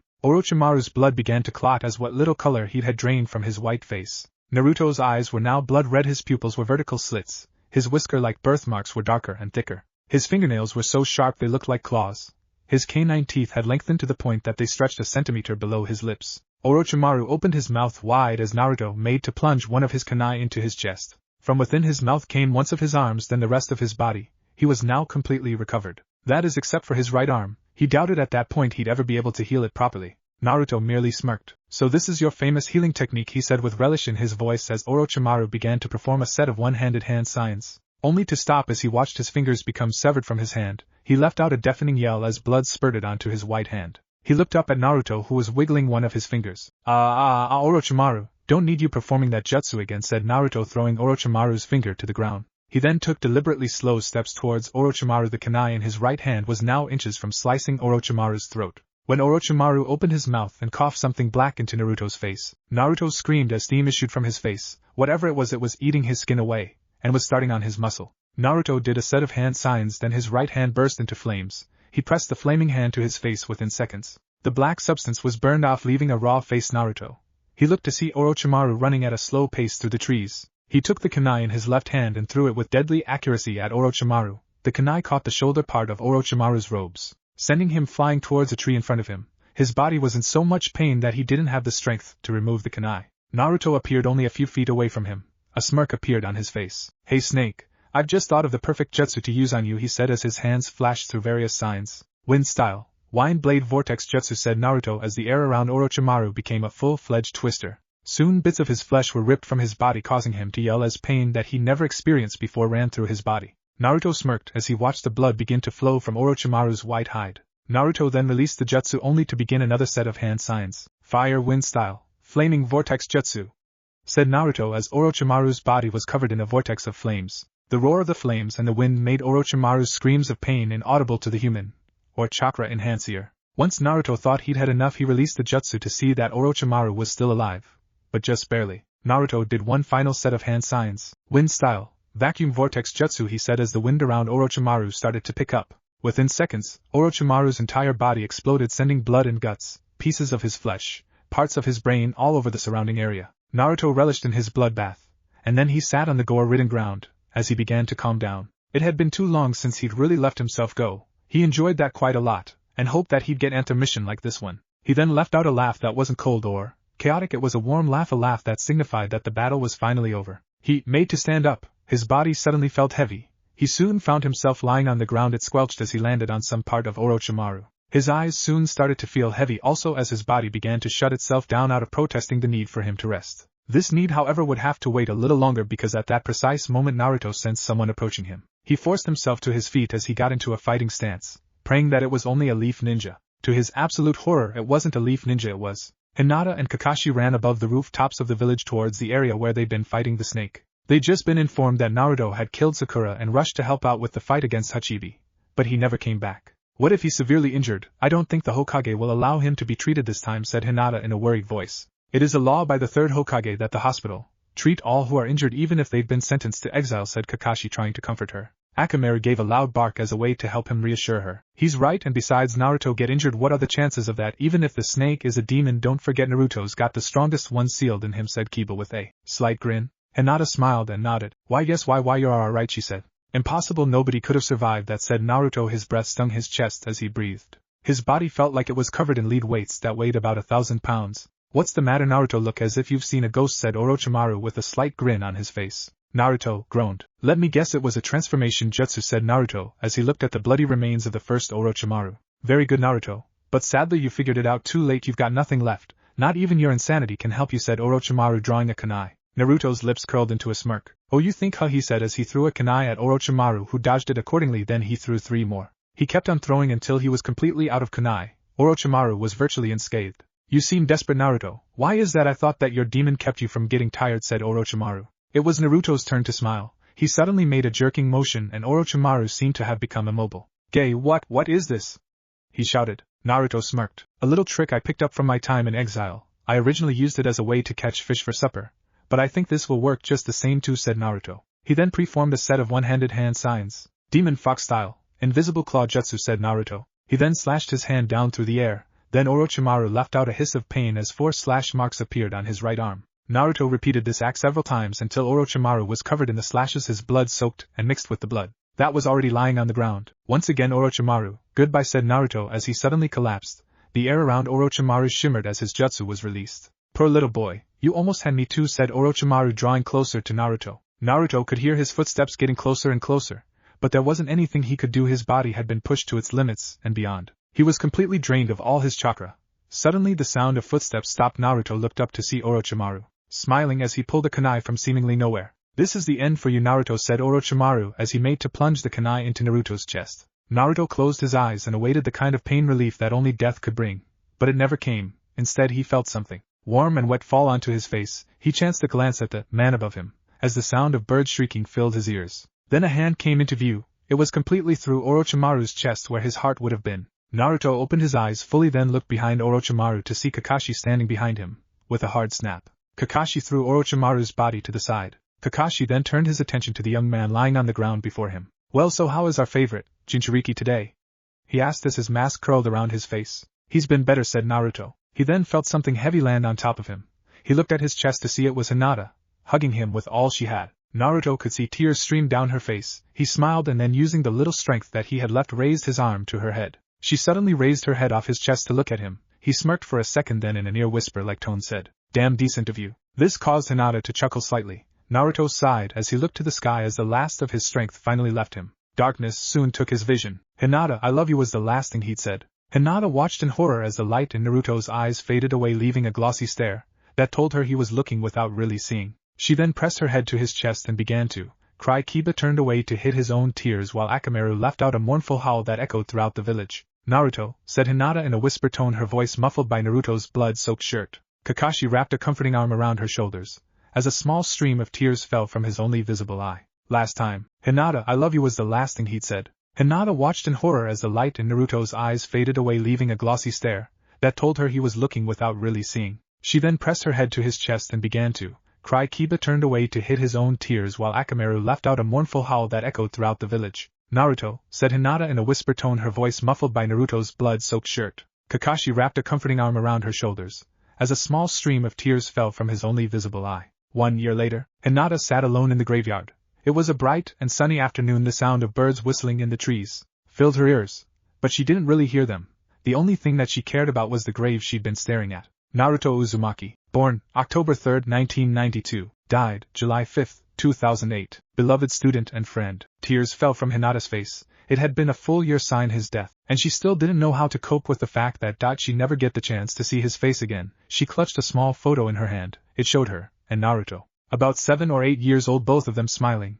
Hinata carried this around with her whenever she felt sad. She would look at the picture and that silly smile would somehow bring her some comfort. Hinata suddenly became aware of someone walking behind her. She turned to see Kiba with the bear-sized Akamaru following closely behind him. "It's time to go, Hinata. We're already late," said Kiba solemnly. "JJ, just a little longer," said Hinata. Kiba sighed. "Hinata, I think's the time you left go. He's gone now, it's time to move on. Besides, he wouldn't want you to." How WW would why you know what he'd want?"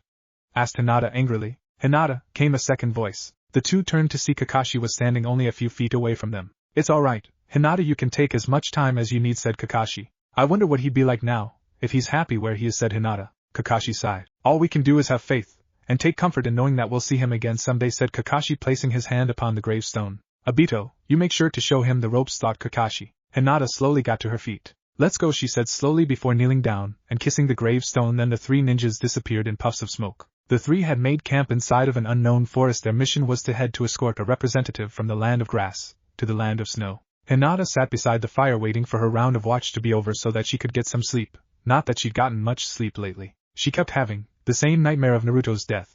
Her eyes began to droop as she tried to stay awake. The warm fire felt like a relaxing blanket that seemed to wash all of her cares away. Before she knew it, she was sound asleep. A ninja wearing a skin-tight black stealth suit made his way silently through the bushes and trees, causing not so much as a single leaf to hit the ground. He soon came upon his target. He noticed the woman was fast asleep. He looked to the tents, knowing one of them contained his quarry. He looked ahead from his position to see one of his partners staring him in the face. They both nodded silently to one another. Then they made their ways into the camp, one heading for the tents, the other for Hinata. Hinata found herself walking down a corridor. Beside her was Naruto, happy, and well, he was wearing the exact same attire he'd worn the day he died. Naruto, is it really you? She asked. Her voice had a hint of desperation. Naruto turned to her. He gave her a genuine smile. Yes, Hinata, it's me. But our time is short. You have to wake up now, said Naruto. But I don't want to. I want to be with you, said Hinata. You will someday, but that day is not today. Now wake up, he shouted. Hinata's eyes suddenly burst open. The ninja's kunai was millimeters from her throat. She threw her head back, smashing him in the groin, causing him to grunt in pain as he dropped the kunai. Hinata jumped to her feet. Her Byakugan was fully activated. Everyone wake up, she shouted. There was another grunt from within the tents. Then Kakashi appeared with the man's partner knocked out cold. The man that Hinata had hit threw down a smoke pellet and made to escape, only to be caught in the jaws of Akamaru. The dog's teeth sunk deep into the flesh of the man's arm, threatening to break it if he even so much as twitched. Kiba appeared behind him and knocked him out as well. Kakashi then took some metal wire from his pouch and tied both men to a tree for later interrogation. Well done, Hinata, came a faint whisper in her ear. Hinata turned to see if anyone was there, only to see empty woodlands. Hinata, you alright? Asked Kiba. Hinata turned to Kiba and for the first time in months she smiled. Yes, I'm much better now, she said. What if Naruto exiles Konoha and goes to war? And thanks for watching my video till the end. If you enjoyed this content, then do consider subscribing to my channel. And leave a like if you guys need the next part. Comment down, and thanks for watching the video, and see you guys in the next video.